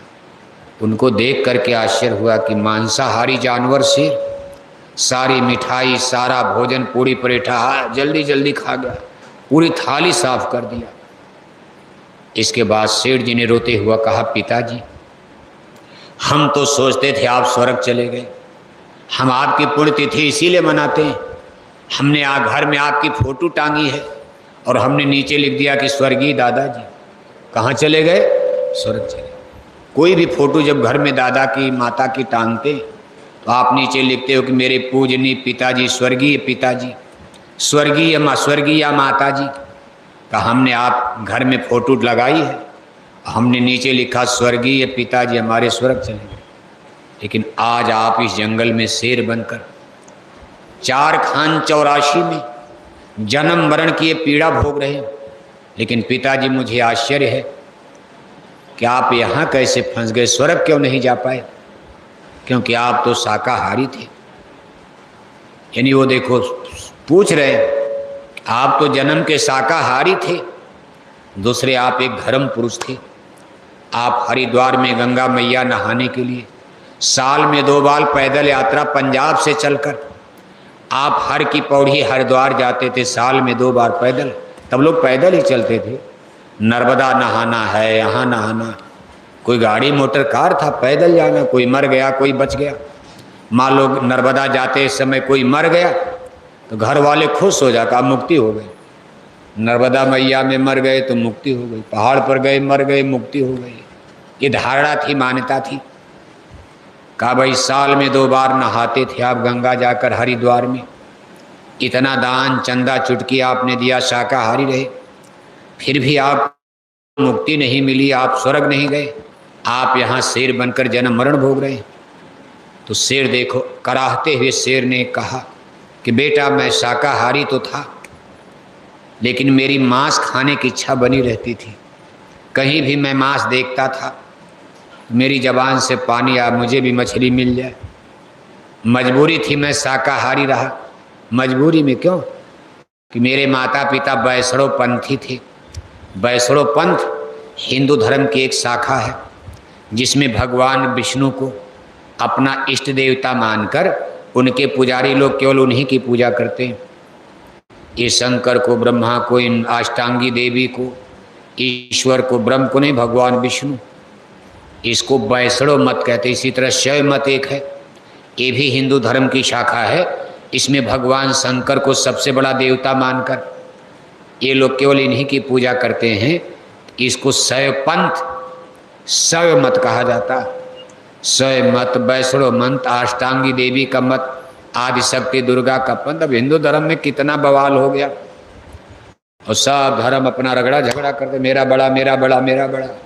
अब गुरु मिले तब तो सब ज्ञान हो सही रूप से, मास्टर मिल जाए समझा दे भाई न तू बड़ा न तू छोटा, सारी आत्माएं भगवान की हैं, परमात्मा के पास चलो, जिनसे आपकी उत्पत्ति हुई, इस पचड़े में रगड़े झगड़े में क्यों फंसे पड़े, धर्म तो एक ही है, आत्मा परमात्मा अध्यात्मवाद। तो देखो कहते भाई मैं शाकाहारी तो रहा लेकिन मजबूरी में शाकाहारी रहा, और अंतिम समय में घटना घट गई। जिस दिन मेरी मौत हो रही थी, पड़ोसी के चूल्हे पर मछली पक रही थी, मुर्दा, उसकी गंध मेरी नाक में पड़ी तो मेरी मांस खाने की बड़ी इच्छा तेज हो गई। उसी समय मेरे प्राण निकल गए। जह आशा तह बाशा, इस सिद्धांत के मुताबिक जब मैं मर करके गया तो परमात्मा ने मुझे मांसाहारी जानवर बना दिया। कहा तेरी मांस खाने की इच्छा रह गई, मरते दम तक रह गई, जा अगले जन्म में तुमको मांसाहारी जानवर बनाया जा रहा, जिंदगी भर मांस खाकर अपनी इच्छा को पूरी कर लेना। और बेटा मुझसे दूसरी गलती क्या हो गई, धर्म कर्म तो मैंने खूब किया, पूजा पाठ, गंगा तीर्थ मूरत सब किया, लेकिन मैंने गुरु नहीं बनाया, मैं निगुरा रह गया। और भगवान का कानून बना है कि निगुरा को मुक्ति नहीं मिलती, गुरबिन भवनी तरह न कोई। ये बात सबसे स्पष्ट रूप से रामायण में लिखी गई। मान लो कबीर साहब ने लिखा होता, नानक ने, रविदास ने, ये वो, उनको तो कुछ लोग, लेकिन रामायण तो हर हिंदू मानता है। रामायण में लिखा गया है कि गुरबिन भवनी तरह न कोई, जो बिरंच संकर्षम हुई। बिना गुरु के ब्रह्मा शंकर भी पार नहीं हो सकते। आपको ब्रह्मा शंकर की गद्दी मिल जाए, लेकिन मुक्ति जो है बिना गुरु के किसी की नहीं होती। गुरबिन हो ही न ज्ञान, इसीलिए मानव जन्म लेकर राम ने भी गुरुमत के सिद्धांत को स्वीकार किया। भगवान राम को गुरु बनाने की क्या जरूरत, जो सबके स्वामी हैं, सबके कर्ता हैं, ज्ञानी हैं। अब उनके अंदर कोई कमी थी, जो भगवान है उसके अंदर क्या कमी थी, लेकिन उन्होंने भी मानव शरीर में आकर गुरु बनाया। बसे विश्वामित्र को गुरु बनाए, प्रात काल उठ के रघुनाथा, मात पिता गुरु नाम माथा। भगवान जोगेश्वर श्री कृष्ण जी महाराज को योगेश्वर पुरुष का अवतार माना जाता, उनको गुरु बनाने की क्या जरूरत। लेकिन उज्जैनी नगरी में जाकर संदीपनी ऋषि को गुरु बनाए और गुरु के चरणों में सर को झुका दिया। कहा राम कृष्ण से को बड़ो, तीनहूँ तो गुर कीन, और तीन लोग के नायका, गुरु आगे आधीन, संतों पर दुनिया झुकती है। श्री राम कृष्ण हनुमान झुके गुरु के चरणों में, संतों के चरणों में, महात्माओं के चरणों में। राम और कृष्ण ने भी अपना सर झुका दिया। इसलिए गुरुमत का सिद्धांत यहाँ अकाट्य है। इसलिए रामायण कह रहे भाई बिना गुरु के ज्ञान नहीं होगा, बिना गुरु के मुक्ति नहीं, बिना मास्टर के कोई काम नहीं सीख सकते हो, लकड़ी का, लोहे का, कोई काम। कहते भाई मैं निगुरा रह गया, मुझसे गलती होगी, मैंने गुरु बनाया ही नहीं। कंकड़ पत्थर, आम जामुन पीपल का पेड़, गंगा जमुना, इसी चक्कर में मैं कर्म कांड में रह गया, मैंने गुरु बनाया ही नहीं। इसलिए बेटा मुझे भगवान ने नाराज होकर आज 84 में मेरा जन्म हो गया। लेकिन तुमको जिस महात्मा ने भेजा, देखो शेर कह रहा, जाकर उस गुरु के चरणों में सर झुका। वो पूरे महात्मा जिन्होंने आपको यहाँ भेजा है, वो पूरे महात्मा, उनके चरणों में सर झुका देना। तुम्हारा तो काम बन जाएगा, उनको गुरु बना लेना और मेरे लिए भी प्रार्थना कर देना कि मेरे पिता की भी मुक्ति हो जाए। ये कह करके शेर जंगल में भाग गया। चूँकि रात हो गई थी, अंधेरा हो रहा था, बड़ी तेजी से शेर जंगल भाग गया। सेठ जी बेचारे रोते हुए, दर्द था, क्यों रो रहे, दर्द था कि जिस पिता को मैं सोचता था स्वर्ग चले गए। लाखों रुपए खर्च करके हर साल मैं पुण्यतिथि मनाता था, भंडारा करता था, गांव जवार के लोगों को भोजन करवाता था, पंडित पुरोहितों को चंदा चुटकी मैं दान दक्षिणा ब्राह्मणों को देता था। आज मेरे पिताजी जंगल में शेर बनकर मेरे गांव में ही, और इतने दर्द के साथ उनका मान सम्मान इतना बड़ा, लाहौर के सबसे बड़े सेठ, और आज जंगल में शेर बनकर रोटी के लिए, भोजन के लिए। और कोई जान जाए, आप भी जान जाओगे, रोने लगोगे। आपको बता दे आपकी दादा, गांव में कुतिया है, कुतिया को आप डंडे मारोगे, आप आपके घर में गई अब बहू बेचारी आराम से पलंग पर बैठ कर गप गप रसगुल्ला खा रही। बहू है अपनी कोठी में चारपाई पलंग पर बैठ के गप गप रसगुल्ला पकौड़ी कचौड़ी समोसा मार रही, जलेबी, और कुतिया बेचारी टुकुर टुकुर देख रही। हे बहू, हो सकता बहू मुझको भी एक टुकड़ा दे, उसको भूख लगी है, कुतिया के पेट में भूख लगी है। अब बहू ने उठाया डंडा, मारा 2 डंडा। कोई रोटी देता है, मारा 2 डंडा। पे पे करते ही कुतिया पड़ोसी के घर गई। पड़ोसी ने भी 2 डंडा बजा दिया, क्योंकि पड़ोसी से तो रोज झगड़े होता था, उसे तो रोज झगड़ा हो रहा था, रोटी देगी। पूरे गांव में कुतिया घूम गई, पूरा सरई में घूम गई, किसी ने रोटी नहीं दिया, सबने डंडा बजाया। और उसके पेट की भूख बढ़ती जा रही। पेट की भूख कितनी खतरनाक होती। तब अपने पेट की भूख को मिटाने के लिए कुतिया गांव के बाहर जाती, तब कहीं टट्टी खाने लगती, मैला खाने, गंदगी खाती। अगर उसको रोटी मिले, जो लोग कुत्ता पालते, कुत्ते को दूध भात खिलाते, और टट्टी खाने क्यों जाएगा? ऐसे कुत्ते टट्टी नहीं खाएंगे जिनको दाल भात दूध भात मिल रहा, रोटी दूध मिल रहा, सब कुछ खाने को मिला, और टट्टी खाने जाएगा। लेकिन अब आपसे कहा जाए भाई आपकी बुढ़िया सास है, अगर किसी से ये कहा जाए जिस कुतिया को आपने डंडा मार दिया, रोटी नहीं दिया, यही बुढ़िया, ये आपकी बुढ़िया सास है, तो आपको कितना तरे, आप खोपड़ी तोड़ दोगे। मेरी सास को आपने कुतिया बता दिया, मेरी सास तो स्वर्ग में चली गई, स्वर्गवास हो गया। लेकिन जीव की यही गति होती, यहाँ आत्माएं सब कुछ बैलेंस में है, बस इसी में चक्कर लगा रही। सब राउंड चलकिल में, गोल चक्कर में जन्म मरण हो रहा। कहा आकर 4,84,000 यो ने भ्रमत ये जीव अविनाशी, फिर सदा माया कह प्रेरो, काल कर्म स्वभाव गुण घेरो, कबहु कर करुणा नर देही, देत ईस बिन हेत स्नेही, नर्तन भव बारिद कह बेरो, शनमुख मरुत अनुग्रह मेरो, जे न तरय भव सागर, नर समाज यश पाए, सुकृत निंदक मंदमती, आत्मा हनगत जाए। कभी ये मानव जन्म मिला है अपनी आत्मा के कल्याण के लिए, बस एक ही मौका आपके लिए है। जन्म मरण में तो बहुत दिन से चल रहे हो। सिख गुरु साहिबान 5वीं पातशाही गुरु अर्जुन देव जी महाराज ने इसको बहुत अच्छे ढंग से समझाया। कहा कई जन्म भय कीट पतंगा, कई जन्म गज मीन कुरंगा, कई जन्म पक्षी श्रव जोइया, कई जन्म है बर खोइया, मिल जगदीश मिलन कै बरिया, चिरंकालिया देश जरिया। कहा अनेक जन्म बीत गए। आगरे वाले महाराज जी ने लिखा, राधा स्वामी महाराज की वाणी है, यह तन दुर्लभ तुमने पाया, जन्म कोटि भटका जब खाया, या कोई अब बिरथा मत खो, चेतो छिन छिन भगत कमाओ। देखो गुरु साहिब भी कह रहे हैं, भक्ति करे तो गुरु की करना। किसकी भक्ति करना? पत्थर की नहीं। पत्थर क्या देगा? अब आप नाराज हो जाएंगे, पत्थर पूजने वाले नाराज हो जाते हैं।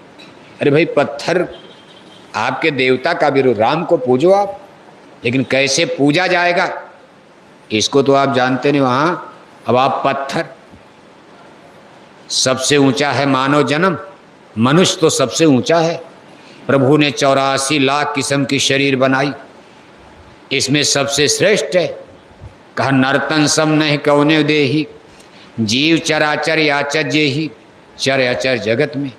देवी देवता जो स्वर्ग वैकुंठ में पहुंच गए, वो भी भगवान से अपील करते हैं कि एक बार हमको मानव जन्म दो, ये स्वर्ग वैकुंठ की शरीर ले लीजिए, ये सब अपना स्वर्ग सुख ले लीजिए। हे परमेश्वर, एक बार मानव जन्म देकर हमको मृत्यु लोक में फिर जन्म दे दीजिए। बताओ आप, कभी आप ये धर्म ग्रंथ कह रहे हैं, संतों की वाणी कह रही कि देवी देवता भी मनुष्य शरीर में आने के लिए प्रार्थना कर रहे हैं। प्रभु एक बार हमको मानव जन्म मिला था, लेकिन हम अपनी आत्मा का कल्याण नहीं कर पाए। कुछ पुण्य कर लिया तो स्वर्ग वैकुंठ में देवी देवता बन गए, गद्दी कुर्सी मिल गई, लेकिन हे परमात्मा मुक्ति नहीं मिली। देवी देवताओं की शरीर में भी कोई नाम कमाई, शब्द कमाई नहीं हो सकती। पूजा पाठ भजन भक्ति के लिए केवल मानव जन्म है। गाय भी नहीं कर सकती, कुत्ता बिल्ला कोई नहीं कर सकता। पूजा पाठ भजन भक्ति सत्संग नाम कमाई शब्द कमाई, जितने स्पिरिचुअल एक्सपेरिमेंट, कसरत, अभ्यास, साधना, उपासना, योग, पूजा पाठ, केवल मनुष्य ही के लिए परमात्मा ने बनाया। इसीलिए कहते भाई ये थोड़े दिन का जीवन है, बस एक बार अगर आप चूक गए बस 10-20 साल आपको और रहना, इसके बाद तो फिर 84 के कूप में जाना। कहते भाई कितने जन्म युग बीत गए, इसी तरह भटका खाते खाते जन्मते मरते कटते फिरते। बाबू साहब चले जाइए गाड़ी में, थोड़ा मुंह धो लीजिए। लेकिन नीचे वाले कोई नहीं, कुर्सी तो गड़बड़ करते हैं। जितना गड़बड़ देश दुनिया में कुर्सी वाले गड़बड़ कर रहे हैं। जब इनको कुर्सी मिल जाती आराम से सोना है। आप इनको दिल्ली भोपाल भेज दिए, MP MLA बना के कुर्सी मिल गई, वहाँ बैठ करके क्या करते, बस बोतलें पीते रहे, भारत माता की जय बोलते रहे और विदेशी बैंकों में खाता खोलते। बोतल माने दूध वाली नहीं, ये MP MLA दूध वाली की बात नहीं हो रही। कौन बोतल? शराब की बोतल। जब आप इनको दिल्ली भोपाल भेजते MP MLA बनाकर और बढ़िया कुर्सी मिल गई आराम वाली, आप तो गर्मी में मरे जा रहे। AC है वहाँ, AC है। गर्मी है तो ठंडा पड़ेगा, ठंडी है कोहरा है तो वहाँ गर्मी पड़ेगी उनके घर में, और आराम से बैठ करके बस बोतलें पीते रहे, भारत माता की जय बोलते रहे और विदेशी बैंकों में खाता। अब जनता मरे जिरे चाहे चूल्हे बाहर में जाए जहन्नम में जाए, उनको क्या लेना देना। 1 लाख तनख्वाह 2 लाख तनख्वाह मिल रही, आप मरो जियो इसी तरह। कुर्सी ही गड़बड़ करती है, बुराई ऊपर से नीचे आती। अगर ऊपर वाले ठीक हो जाए जनता तो ठीक है, लेकिन ये ऊपर वालों ने ही सब गड़बड़ कर दिया, चौपट कर दिया, सब सत्यानाश कर दिया, धर्म कर्म भी बिगाड़ दिया। हम लोग प्रचार करते रह गए शाकाहारी, देश आज़ाद हुआ इन लोगों का मुर्गी पालन खोलो। हमारे गुरु महाराज ने 1952, बताओ 1947 में देश आज़ाद हुआ, 1952 तक सब ठीक ठाक चल रहा था। 1952 आते आते देश में आवाज़ उठी, मांसाहार बढ़ने लगा। 1952 से गुरु जी का प्रचार शुरू हुआ, जय गुरुदेव मिशन की स्थापना हुई। गुरु महाराज मना करते रहे, नहीं नहीं ऐसा मत करो।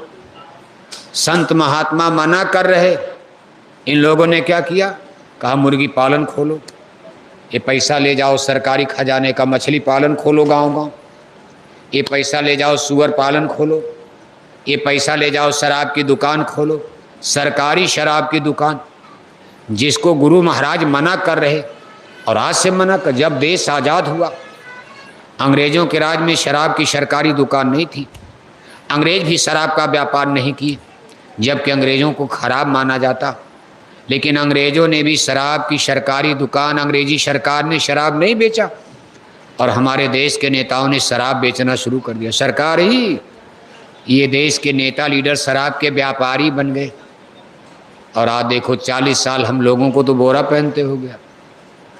40 साल बोरा पहनने के बाद, इतना रुपया पैसा खर्च करने के बाद, इतना प्रचार प्रसार आपके खंडवा में गांव गांव हुआ, लेकिन हम लोग दुख की बात यह है कि बेटों की शराब नहीं छुड़ा पाए। आज छोटे छोटे बच्चे देखो दारू पीने लगे। जितने हम लोग प्रचार किए, कक्षा 10 पास नहीं कर पाए, शादी नहीं ब्याह नहीं, बच्चों ने दारू पीना शुरू कर दिया। माँ बाप के चोरी चोरी जंगल में जाकर गांजा पीने लगे, कहीं शराब पीने लगे। और उससे भी खतरनाक खबर, इससे भी खतरनाक सूचना मिल रही है कि अब हमारी बेटियों ने भी शराब पीना शुरू कर दिया। क्या धर्म बचेगा बताओ। हम लोगों की मेहनत तो बेकार गई। इतना प्रचार, इतना प्रसार, इतना रुपया पैसा में खर्च, इतना पूड़ी परेठा बनाकर भंडारा भी गांव वालों को खिलाया गया। यहाँ हमारी पूरी सब्जी भी खाए और तब तक जाकर दारू पीने लगे। कितना रुपया पैसा खर्च गया। और अब ये खतरनाक सूचना मिल रही है कि भारत की धरती पर हमारी बेटियों ने भी शराब पीना शुरू कर। अभी खंडवा में नहीं, गांव में नहीं, शुरुआत हो गई शहरों से। बड़े बड़े यूनिवर्सिटीज, बेंगलोर, हैदराबाद, चेन्नई, बम्बई, दिल्ली, आप मध्य प्रदेश के 2 बड़े शहर हैं इंदौर, भोपाल, जहाँ बड़े बड़े यूनिवर्सिटी हैं। हमारी 20-22 साल की कोमल मन हृदय बेटियाँ इंजीनियर डॉक्टर की डिग्री लेने जाती, माँ बाप के चोरी चोरी वहाँ की गलत संग सोहबत में पढ़कर। अब इसमें बेटियों का क्या दोष दिया जाए। यूनिवर्सिटी में शराब कहाँ से आ गई? इसके लिए दिल्ली भोपाल के लोग जिम्मेदार हैं। यूनिवर्सिटी में दारू कहाँ से आ गई? हॉस्टल में, स्कूल में, बच्चों के हॉस्टल में उनके तमाम वहाँ बैठ करके 11-11 बजे रात तक हमारी ये बेटियाँ माँ बाप के चोरी चोरी वहाँ शहरों में दारू पी रही, किसी जाने अनजाने के हाथ में हाथ डालकर ये आधी आधी रात तक वहाँ कोई लेकर जंगल भाग जाता। सिस्टम इन्होंने बनाया यूनिवर्सिटी में, एक सिस्टम है। वैसे तो शुरू हुआ लंदन अमेरिका, जिसको वेस्टर्न सिविलाइजेशन कहते हैं, लिविंग इन रिलेशनशिप, इसको अंग्रेजी में कहते हैं लिविंग इन फ्रेंडशिप, यानी एक लड़का और एक लड़की एक साथ रह सकते हैं, एक कमरे में रह सकते हैं। अगर मान लो कोई देख, माँ बाप तो नहीं जानते, शुरू कर दिया इन्होंने। भारत में तो शुरू हो रहा, लेकिन लंदन अमेरिका में चलता। मान लो किसी रिश्तेदार नातेदार ने कहा भाई जरा मिल लिया जाए, यहाँ बेटी पढ़ती है बंगलौर हैदराबाद, जरा भेंट कर लिया जाए। वहाँ गए, कमरे में कोई एक लड़का मिल गया, पूछा जाए कि भाई ये लड़का कौन? कहा मेरा बॉयफ्रेंड है। बॉय माने लड़का, फ्रेंड माने दोस्त। कहा मेरा दोस्त है लड़का है। लड़की के लिए गर्लफ्रेंड, लड़के के लिए बॉयफ्रेंड। कहा ये लड़की है तो मेरी दोस्त है, ये लड़का है ये दोस्त है। भारत की धर्म संस्कृति में ये नियम था कि लड़कियां लड़कियां को दोस्त बनाएंगी, लड़के लड़के को दोस्त बनाएंगे। लेकिन आज एक नया सिस्टम भारत में भी आ गया, जन्म लिया अमेरिका लंदन में। पश्चिमी सभ्यता, गुरु महाराज उसको भोग भूमि कहते थे। वहाँ भगवान का भजन होना मुश्किल। गुरु महाराज कहते थे भोग जोनी है, भोग भूमि है। भारत की धरती कर्म भूमि है, यहाँ भगवान अवतार लेते हैं। लंदन अमेरिका में कभी ईश्वर ने जन्म नहीं लिया। अगर भगवान का जब भी जन्म हुआ भारत में हुआ है। राम बनकर आए, कृष्ण बनकर आए और फिर कह करके गए हैं कि यदा यदा ही धर्मस्य भवत भारता, जब जब होई धर्म की हानि, हे पार्थ जब जब ग्लानि होती धर्म की, पड़ती जरूरत है मुझे निज जन्म लेकर कर्म की। मैं धरती पर आऊँगा और इसी धरती पर आऊँगा।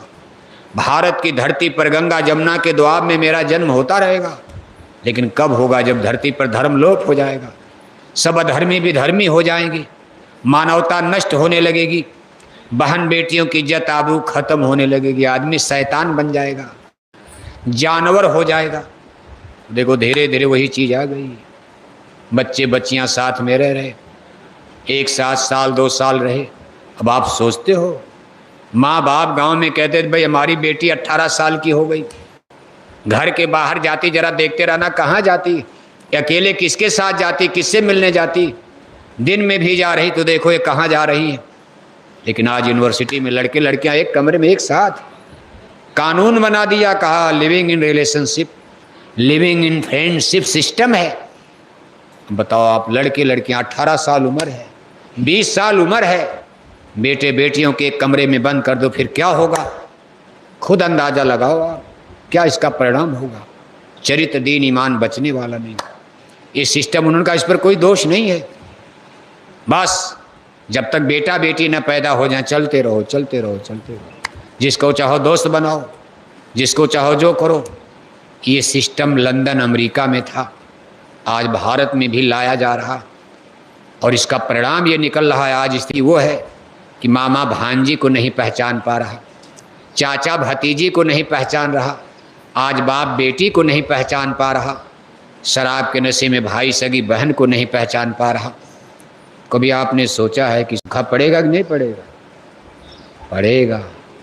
ऊपर भगवान तो बैठे, ऊपर की सरकार नाराज हो जाए तो नीचे की सरकार पानी बरसाएगी, एमपी एमएलए पानी बरसा देंगे। कितनों आपका जहाज चंदा मामा पर पहुंच जाए, वहीं से पानी बरसा दोगे चंदा मामा से। पानी बरसाने वाली सरकार ऊपर बैठी, और जब वो सरकार पानी बरसाएगी, हमारी धरती माता हमको आपको अन्न, किस्म किस्म का अनाज, किस्म किस्म का फल, किस्म किस्म की सब्जी हमारी धरती माता की फैक्ट्री से पैदा होता रहेगा। आपका जीवन ठीक से चलता रहेगा, क्योंकि फैक्ट्री में गेहूं चावल नहीं बन सकता। आलू की कमी हो गई, धरती माता ने आलू देना बंद कर दिया, पानी नहीं बरसा, सूखा पड़ गया। धान की खेती सूख गई, धान नहीं हुआ। अब सरकार कोई धान के लिए फैक्ट्री लगवा देगी, फैक्ट्री में चावल बन जाएगा, फैक्ट्री में टमाटर बनेगा, आलू बन जाएगा। ये फैक्ट्री केवल धरती माता ईश्वर की फैक्ट्री है। इसको भगवान ने, परमात्मा ने बनाया, और धरती माता भी तभी तक देंगी जब तक ऊपर की सरकार पानी बरसाती रहेगी। 2 साल पानी बरसना बंद हो जाए, आपके खंडवा की धरती ऊसर बंजर हो जाएगी। इसमें जो भी अनाज बोओगे सब सूख जाएगा, सब उबल जाएगा, एक अनाज पैदा नहीं होगा। इसलिए एक न एक दिन भगवान की जरूरत पड़ने वाली है। आप कितनों जहाज बनाओ, हेलीकॉप्टर बनाओ, अणुबम परमाणु बम बना लो, कितनों इंजीनियर डॉक्टर बन जाओ, घर में सोना चांदी भर दिया जाए, और आपके घर में 10-20 किलो गेहूं चावल ना हो, तो 15-20 दिन के बाद सूट बूट टाई कोट बांधे हुए सब लोग अपनी कुर्सी पर मरे मिलोगे, कोई जिंदा बचेगा? अरे प्राण तो अन्न में होता है। सोना खाओगे आप, घर में गेहूं चावल नहीं, सब्जी नहीं, अनाज नहीं, घर में सोना चांदी भरा है, खा जाओगे आप। घर में आप इंजीनियर डॉक्टर की डिग्री खाओगे, कार मोटर हवाई जहाज फोड़ के खाओगे आप, ये स्कूल अस्पताल बड़े बड़े बंदरगाह, इसको खाओगे आप। जीने के लिए अन्न की आवश्यकता पड़ेगी, पानी, अन्न और जल, और ये दोनों चीज़ें आज भी नीचे की कोई सरकार नहीं दे सकती। नदियाँ सूख जाएंगी, पानी न बरसे, कितना टैंकर से पानी, टैंकर में पानी आएगा कहाँ से? 2 साल सूखा पड़ गया, धरती मैया में पानी है ही नहीं, टैंकर में पानी कहाँ से भरेगा?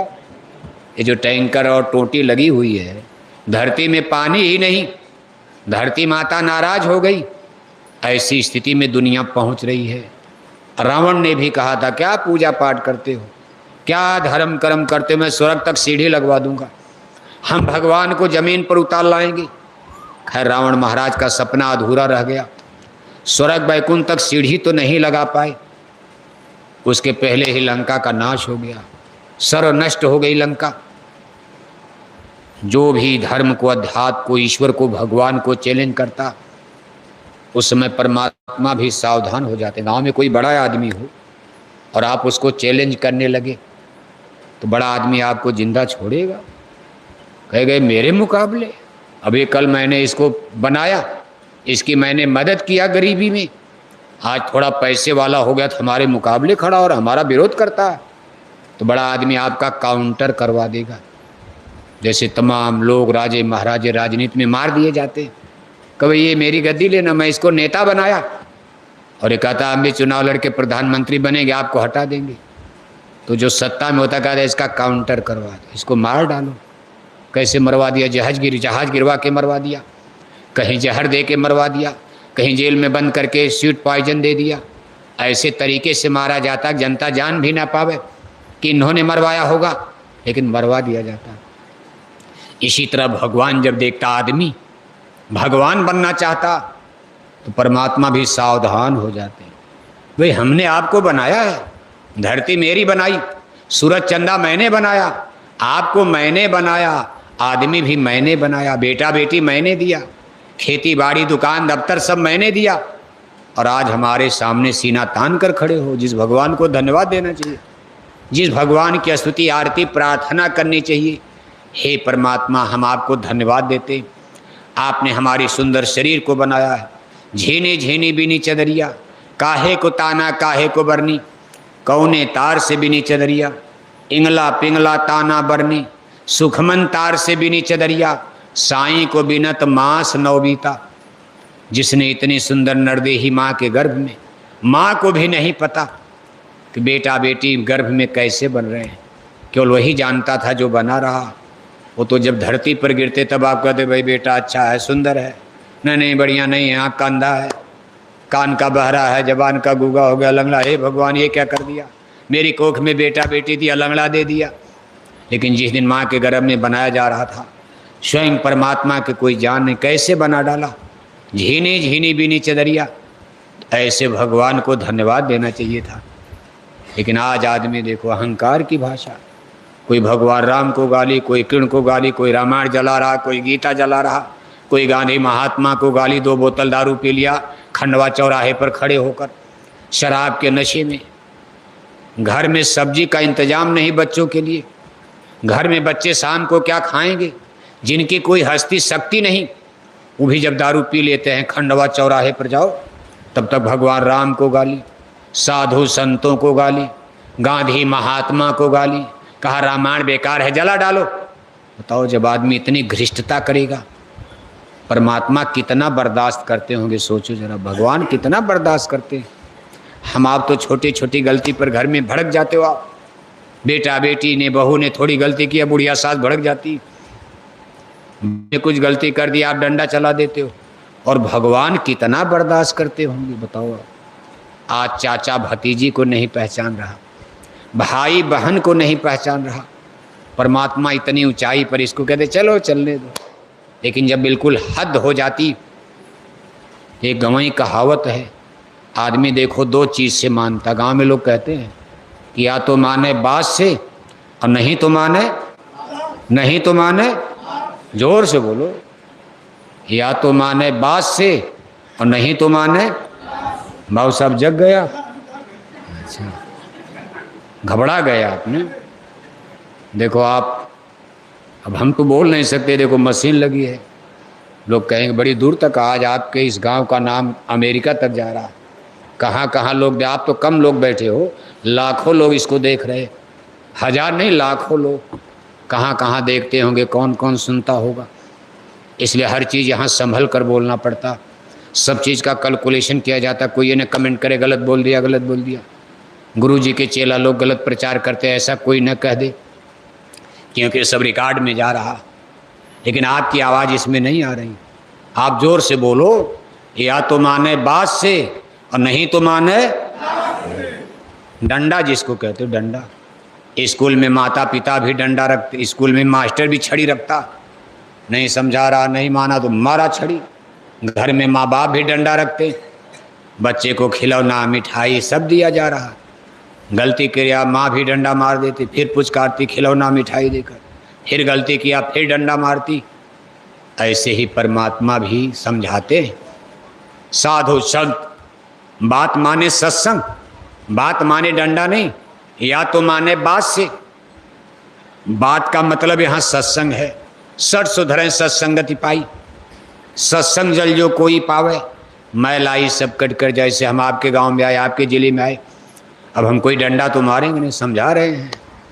जब आनी बात है तो है भाई, मान जाओ, शाकाहारी बनो, हिंसा हत्या छोड़ो, अधर्म पाप का रास्ता छोड़ो।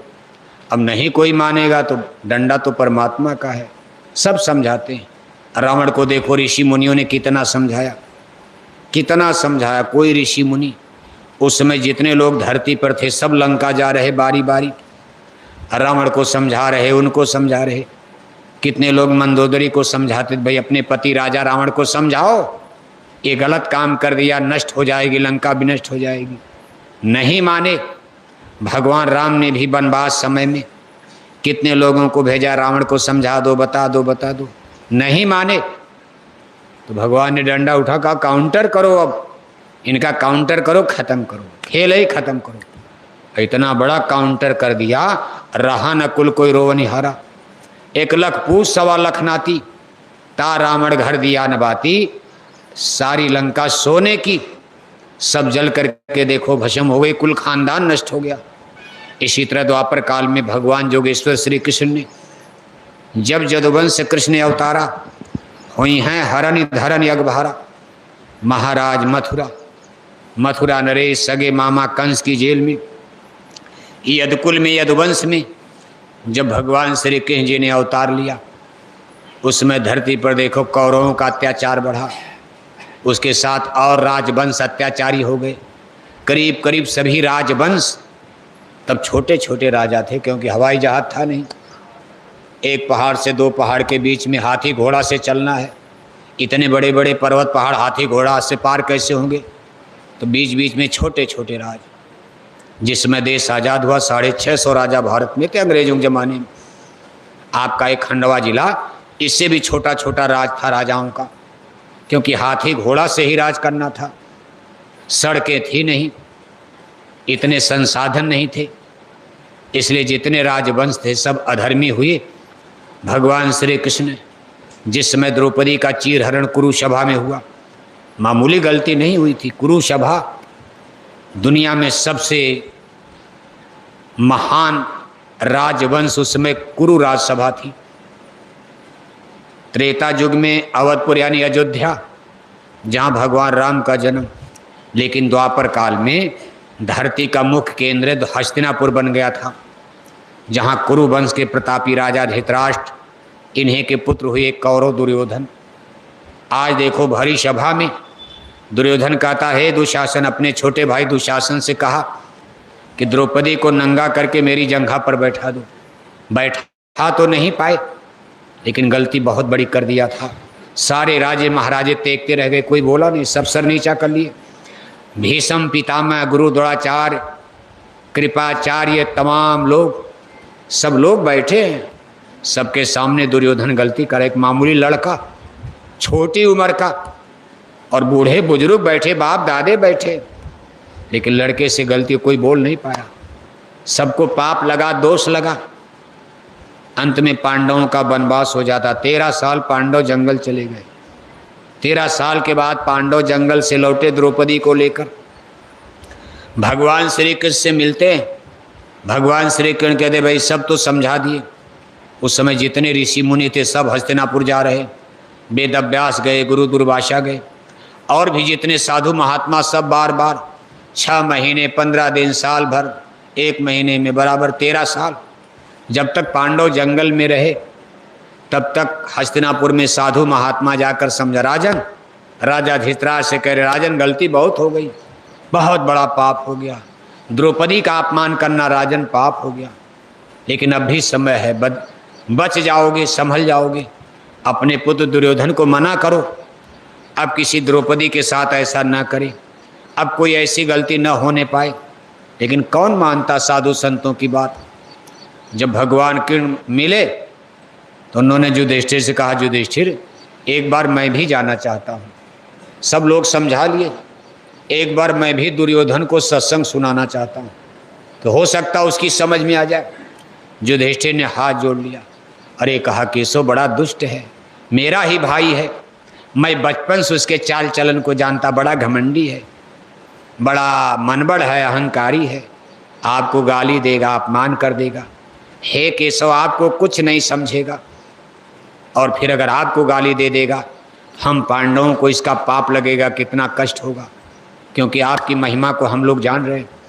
भगवान कहने का, मेरे मान अपमान की फिक्र छोड़ो, मुझको ये संसार जलता दिखाई दे रहा, मुझे जाने दो, समझाने दो। तो देखो भगवान श्री कृष्ण ने युधिष्ठिर के मना करने के बाद भी जबरदस्ती हस्तिनापुर चले आए, और पांडवों का दूत कहकर चले, मैं पांडवों का दूत हूँ, संदेशवाहक। कहा भगवान हस्तिनापुर आए, संदेश पांडवों का लाए, दुर्योधन को समझाने को, अब महाविनाश बचाने को। वो तो अंतर्जामी पुरुष, उनको दिखाई दे रहा कि नहीं मानेगा एक दुर्योधन। एक दुर्योधन की गलती से सारे राजवंश मिट जाएंगे, हजारों रानियां राण बेवा विधवा हो जाएंगी, धरती पर खून की नदियां बह जाएंगी। इसलिए दुर्योधन को समझाने को, अब महाविनाश बचाने को भगवान हस्तिनापुर आए। हस्तिनापुर आकर कुरु राजसभा लगी है। आज अंतिम फैसला होने वाला कि धरती पर सृजन होगा कि विनाश होगा। अगर आज भगवान कृष्ण की बात को दुर्योधन मान गया तो कितनी रानियां राण बेवा विधवा होने से बच जाएंगी। इसलिए सब लोग इस सभा में आए थे, देश तमाम राजे महाराजे भी बैठे थे, भीष्म पितामह गुरु द्रोणाचार्य कृपाचार्य सब लोग मौजूद हैं। महाबली कर्ण, अश्वत्थामा, दुशासन, दुर्योधन सब और भी तमाम राजे महाराजे आए हैं कि देखो भाई आज क्या फैसला होता। भगवान श्री कृष्ण ने अपना भाषण शुरू कर दिया, समझाना शुरू कर दिया। कहा हरि हरि कुरु सभा में बोल रहे, हरि माने भगवान, कहा भगवान कुरु सभा में अपना भाषण शुरू कर रहे, हरि कुरु सभा में बोल रहे, सबके भावों को तोल रहे, सबके भाव विचार को देख रहे। भाई कोई कुछ जवाब तो दे। भीष्म पितामह की तरफ देखे, वो भी सर नीचा किए, कुछ नहीं बोल रहे। गुरुदौड़ की तरफ देख रहे, भाई आप भी कुछ बोलो, हम तो कह रहे अपनी बात, कुछ बताओ क्या होगा फैसला। कोई नहीं बोल रहा, किसी के पास कोई उत्तर नहीं। कौन बोला? दुर्योधन बोल पड़ा। जहां गड़बड़ होने वाला वही खड़ा हो गया। अचानक दुर्योधन बोल पड़ा, सारा सन्नाटा तोड़ चला, ऐ ग्वाले भाषण बंद करो, पकड़ो इसको अब कैद करो। देखो गाली दे दिया, सुनना सुनाना वाली बात कर, सीधे भगवान किरण को गाली दे दिया। कहा तुम जात के ग्वाला हो, जीवन भर जंगल में गाय चराए, आज राजाओं को ज्ञान देने आए हो। ये राजाओं की सभा, कुरुवंश की सभा है, ये क्षत्रिय राजाओं की सभा चल रही, इसमें एक चरवाहे का हम ज्ञान सुनेंगे। पकड़ो इसको, गिरफ्तार कर लो। अपने सिपाहियों से कहा था पकड़ो इनको, गिरफ्तार करके बंदी बनाऊंगा, जेल में डालूंगा। सिपाही लेकर चल दिया। कहते ये अहंकार की भाषा थी, इसमें न शांति की आशा थी। अब इसमें शांति समझौता होगा, ये तो घमंड की भाषा हो गई, मार झगड़े की बात हो गई। कहा यह अहंकार की भाषा थी, इसमें न शांति की आशा थी। जब नाश मनुष्य पर छाता है, बुद्धि विनाश कर जाता है। जब मनुष्य के पाप का घड़ा भरता है, बुद्धि पागल हो जाती। आज दुर्योधन की बुद्धि मारी गई, थोड़ा शांति से काम लेता तो कुछ रास्ता निकल जाता। कहा जब नाश मनुष्य पर छाता है, बुद्धि विनाश कर जाता है। दुर्योधन हरि को बांधने चला, हथकड़ी लेकर के कहा पकड़ के हथकड़ी बांध दो इनको, जेल में डालेंगे। सिपाही लेकर दौड़ पड़ा, दुर्योधन हरि को बांधने चला, जो था असाध्य साधने चला। तो भगवान किरण घबराए नहीं, हंसने लगे। अरे भगवान को कोई बांध पाएगा? हंस रहे। अरे कहा दुर्योधन तुम हमको बांधोगे, तुम हमको गिरफ्तार करोगे, हमको जेल में डालोगे? लो मैं जा रहा, अब मैं जा रहा हूँ, प्रस्ताव खत्म, कुछ संधि नहीं, अब कोई एग्रीमेंट नहीं, कोई समझौता नहीं, आप हमको पकड़ो, गिरफ्तार करो। कहा हरि हंसे चल दिए, निकल गए। जहाँ पांडव थे वहाँ पहुँच गए, निकल कर पांडवों के पास पहुँच गए। दुर्योधन अपनी सेना लेकर देखता रह गया। सिपाही देख रहे गए किधर से, कहाँ से निकल गए, कैसे भाग गए, जैसे कोई हवा में ओझल हो जाए। ऐसे निकल करके पांडवों के पास पहुँच गए और जा करके कहा करुणा सिंधु करुणा सागर।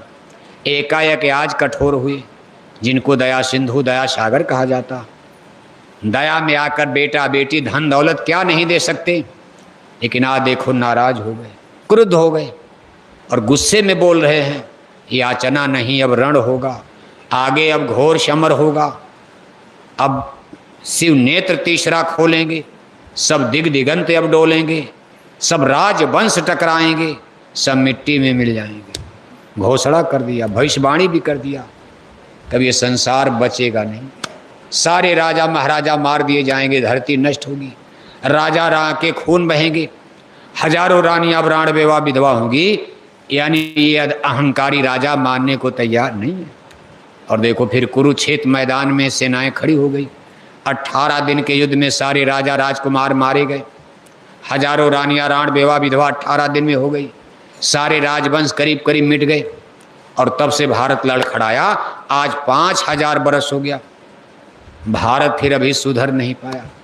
भगवान किरण के समय तक, महाभारत के युद्ध के समय तक इसको the great master of the विश्व वर्ल्ड, विश्व गुरु कहा जाता था।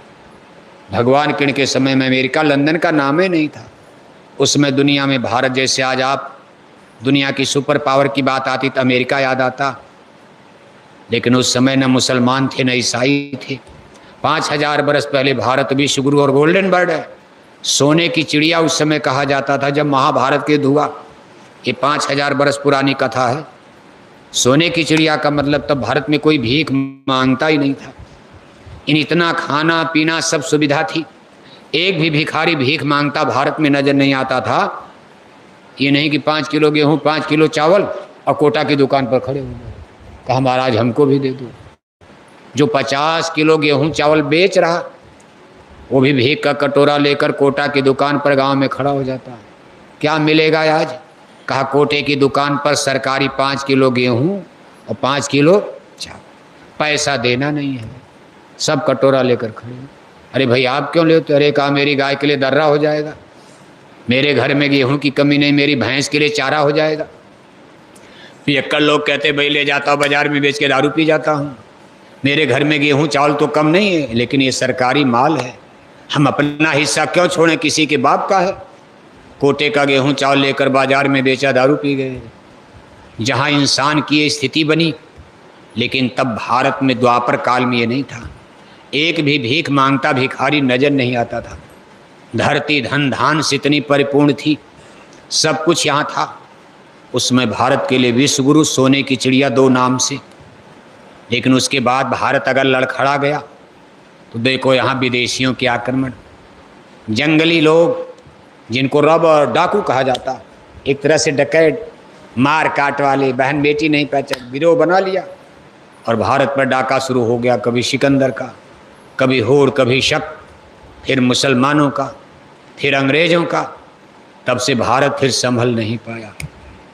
अब फिर स्थिति बदल रही। आप उस स्थिति में फिर पहुंचने वाले हो कि एक बार फिर भारत विश्व गुरु बनने वाला, एक बार फिर भारत सोने की चिड़िया कहा जाएगा। लेकिन अभी स्थिति धीरे धीरे उसकी परिस्थिति बनेगी, उसकी स्थिति बनेगी इसी अध्यात्मवाद के बल पर, साइंस ऑफ सोल के बल पर। तो देखो युद्ध हो गया, सब कुछ हो गया।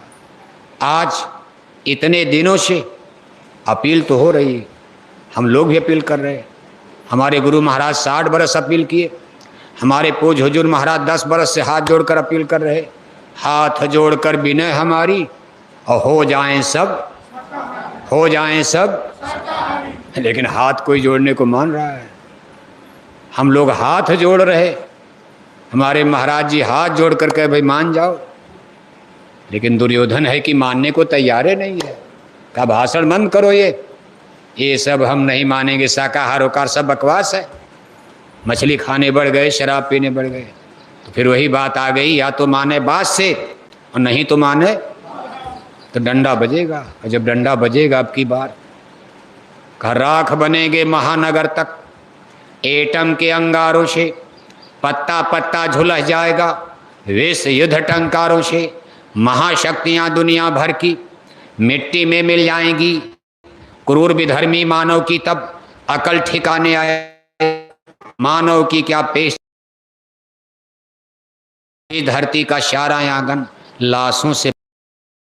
गुरु महाराज की बाणी है, 500 साल पहले कह दिया कि पहले तो हम लोग हाथ जोड़ेंगे, नहीं जमाना मानेगा तो परिणाम बड़ा बुरा होगा। लाशें पड़ी सड़े घर घर में, उठाने वाले मिलेंगे न यार, जमाना बदलेगा। कहें जय गुरुदेव पुकार, जमाना बदलेगा। वर्षा सूखा पड़े अकाल, जमाना बदलेगा। सुनते सभी नरनार, जमाना बदलेगा। इन्हें भी आपने खंडवा में बाढ़ नहीं देखा, अभी आप सूखा देखा ही नहीं, अभी आपने भूकंप नहीं देखा। ये पर्वत पहाड़ दिग दिगंत कांप जाएंगे, पहाड़ों में दरार पड़ जाएगी, चिथड़े चिथड़े धरती हो जाएगी, कोठियाँ ताश के पत्ते की तरह बिखर जाएंगी, दमी जोज हो जाएंगी। फिर इन कोठियों में रहने वाला कोई जिंदा बचेगा? लेकिन गांव वाले जो झोपड़ी में रहते हो तो बच जाएंगे। मान लो भूकंप आता है, अभी तो कोठी में बड़ा मज़ा है। लोग कहते भाई जितने बम्बई में ऊंची कोठी में रहो उतने उसका किराया ज़्यादा होता है, वो महंगी है। लेकिन जिस दिन भूकंप आता है उस दिन ऊपर वाला कोई बचेगा। गांव वाले खेत में हैं, अपने धान के खेत में, अरहर मटर के खेत में, अपना गाय लेकर जंगल में चरा रहे, भूकंप आ गया, उनको कहाँ मरना है, तो बचेंगे ही। झोपड़ी गिर गई, हाथ टूट गया, लेकिन जान नहीं जाएगी। लेकिन 10 मंजिला कोठियाँ अगर गिर गई भूकंप में, कोई जिंदा बचेगा? उसमें भी बच जाते हैं। भगवान जिसको बचा लेगा कहीं भी बच जाएगा, मरना तो मर जाएगा। लेकिन कुल मिलाकर नुकसान बहुत बड़ा होने वाला है। हमारी बात को याद रखना, अपनी डायरी में नोट कर लेना। कुछ ही साल बीतते बीतते सारे संसार में प्रलय की स्थिति नजर आएगी, युद्ध होगा, विश्व युद्ध होगा। तब तक भूकंप आ गया, तब तक बाढ़ आ गई, तब तक सूखा पड़ गया, तब तक कोरोना महामारी फैल गई। अभी कोरोना कहीं गया नहीं, वो देख रहा है कि कुछ सुधरे। कोरोना माने बीमारी नहीं, कोरोना माने ये भगवान का डंडा था। बीमारी होती तब तो हम लोग दवा से ठीक कर लेते। कोरोना की कोई दवाई अभी तक नहीं बन पाई, और दोबारा फिर देख रहा कुछ खंडवा में सुधार हुआ कि नहीं हुआ। नहीं हुआ तो फिर आ रहा, और अब की बार अगर लौट कर आएगा तो कोरोना का दादा बनकर आएगा। डॉक्टर अस्पताल बंद करके जंगल भाग जाएंगे। इतनी भारी बीमारियां, गुरु जी की बाणी याद रखना कि बड़ी बड़ी बीमारी, और पाल रहे हैं शाकाहारी नहीं, तब तो उल्टा हो जाएगा। बड़ी बड़ी बीमारी पाल रहे हैं मांसाहारी।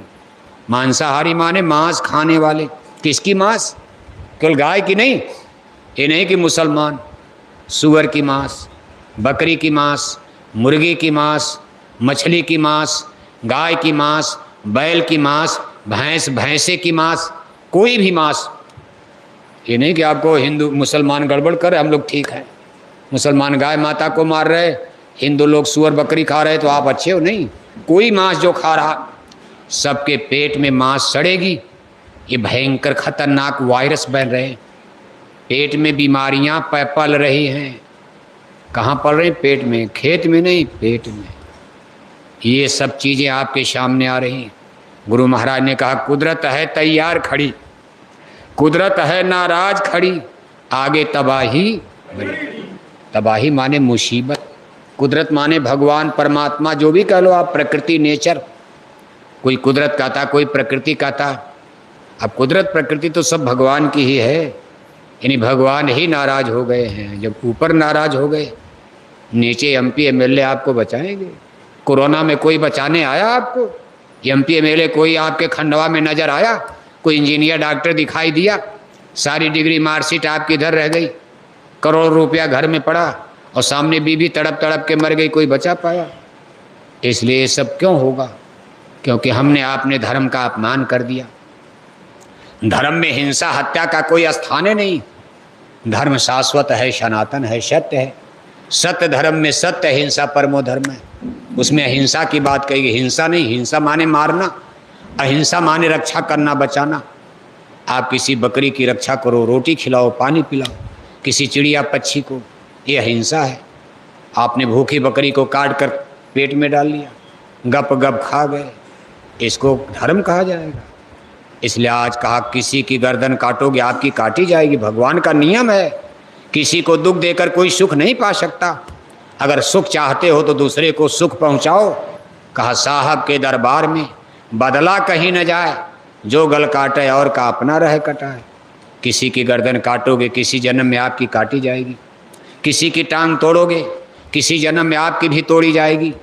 इसको कहते हैं कर्म कॉन्स्टिट्यूशन, कर्म प्रधान विश्वरच राखा, जो जस करी सो तस फल चाखा। कई बजा बाबू जाग गए आप कि नहीं? होश में हैं? कुर्सी वालों को सुधारना पड़ेगा ना। गुरु महाराज भी कहते थे कुर्सी वाले तो गड़बड़ कर रहे हैं। संगत में भी कुर्सी वालों ने गड़बड़ कर दिया। पूरी संगत को कुर्सी वालों ने एक बार तो गड़बड़ करना कर दिया, लेकिन खैर कोई क्या कर पाएगा। गुरु महाराज कहते थे बच्चा सब चले जाओ, खंडवा में सब चले जाओ, मैं अपना काम लकड़ी से करा लूँगा, मैं अपना काम भूतों से करा लूँगा, मैं अपना काम पेड़ की पत्ती से करा लूँगा। गुरु महाराज कहते थे बच्चा मेरा काम भूत करेंगे, भूत। तो फिर गुरु महाराज को हमारी आपकी क्या, हम आप सोचते हैं हम करेंगे। एक हनुमान लंका जला देगा, आप तो कई यहाँ सैकड़ों लोग हो। हमको तो आज देख करके खुशी हो रही, खंडवा में इतने लोग हो आप। हमको तो ये बताया था पूरा खंडवा गायब हो गया, सारी संगत इधर, कोई इधर गिरा कोई उधर गिरा, थी जगह न कोई जहाँ गिरा, कोई इधर गया कोई उधर गया कोई उधर गया। लेकिन आप कितने लोग बचे हुए हो और बड़े मेहनत के साथ इतने टेम्परेचर में अपना डीजल पेट्रोल खर्च करके आप आए और इस कार्यक्रम को आपने सफल बनाया, धन्यवाद है। लेकिन अब थोड़ा आप मेहनत करो, जल्दी जल्दी कुछ समय है, थोड़ा और गांव में यही खर्चा, यही मेहनत, यही लाउड स्पीकर। खंडवा जिला तो बहुत बड़ा, सबको संदेश, घर घर गांव गांव, तो थोड़ा बदल बदल के आश्रम तो आपके ध्यान भजन के लिए ही है। आप सब लोग संडे मंडे को जब भी हफ्ते में या इकट्ठा हो जाओ, यहाँ सत्संग करो, ध्यान करो, भजन करो, माला करो, सिमरन करो, गुरु महाराज की बाणी बचन। लेकिन शाकाहारी संदेश आपको क्या सुनाया जाएगा? आप तो शाकाहारी हो ही गए। ये शाकाहारी धर्म का संदेश प्रोपोगंडा, ये प्रचार वहाँ करना है जहाँ बेचारे जीव अज्ञान में मांस खा रहे हैं, शराब कबाब में बह रहे। इनको समझा दोगे अगर कहीं बदल गए। आपकी मेहनत से एक आदमी शाकाहारी बन गया, भगवान के भजन का रास्ता मथुरा में जाकर ले लिया, भजन करने लगा, आत्मा नरकों से बच जाएगी। इसका कितना बड़ा आपको पुण्य मिलेगा। इसलिए अब कोशिश ये करो कि दूसरे को भी समझाओ, बताओ, ये भक्ति फल आपको देगा। गुरु के आदेश का पालन, दरबार के हुक्म का पालन, मथुरा दरबार के आदेश का पालन, ये गुरु भक्ति में आता। और जब गुरु भक्ति पकती है तभी भजन बनता। कहा पहले तो गुरु भक्ति कर, पीछे और उपाय। गुरु भक्ति करो का, ये प्रचार प्रसार फैलाव विस्तार आप करो जो आपसे हो सके। हमें नहीं करे कि आप हिमालय उठा लो, पूरा खंडवा आप जिम्मा ले लो। हम आप क्या कर सकते, लेकिन जितना आप कर सकते हो। किसी गांव में भी लगा दिया सत्संग सभा, थोड़ा सा चावल, थोड़ा सा सब्जी, सबने थोड़ा थोड़ा दे दिया। गाँव वालों को बुलाकर थोड़ा हल्का भंडारा कर दिया।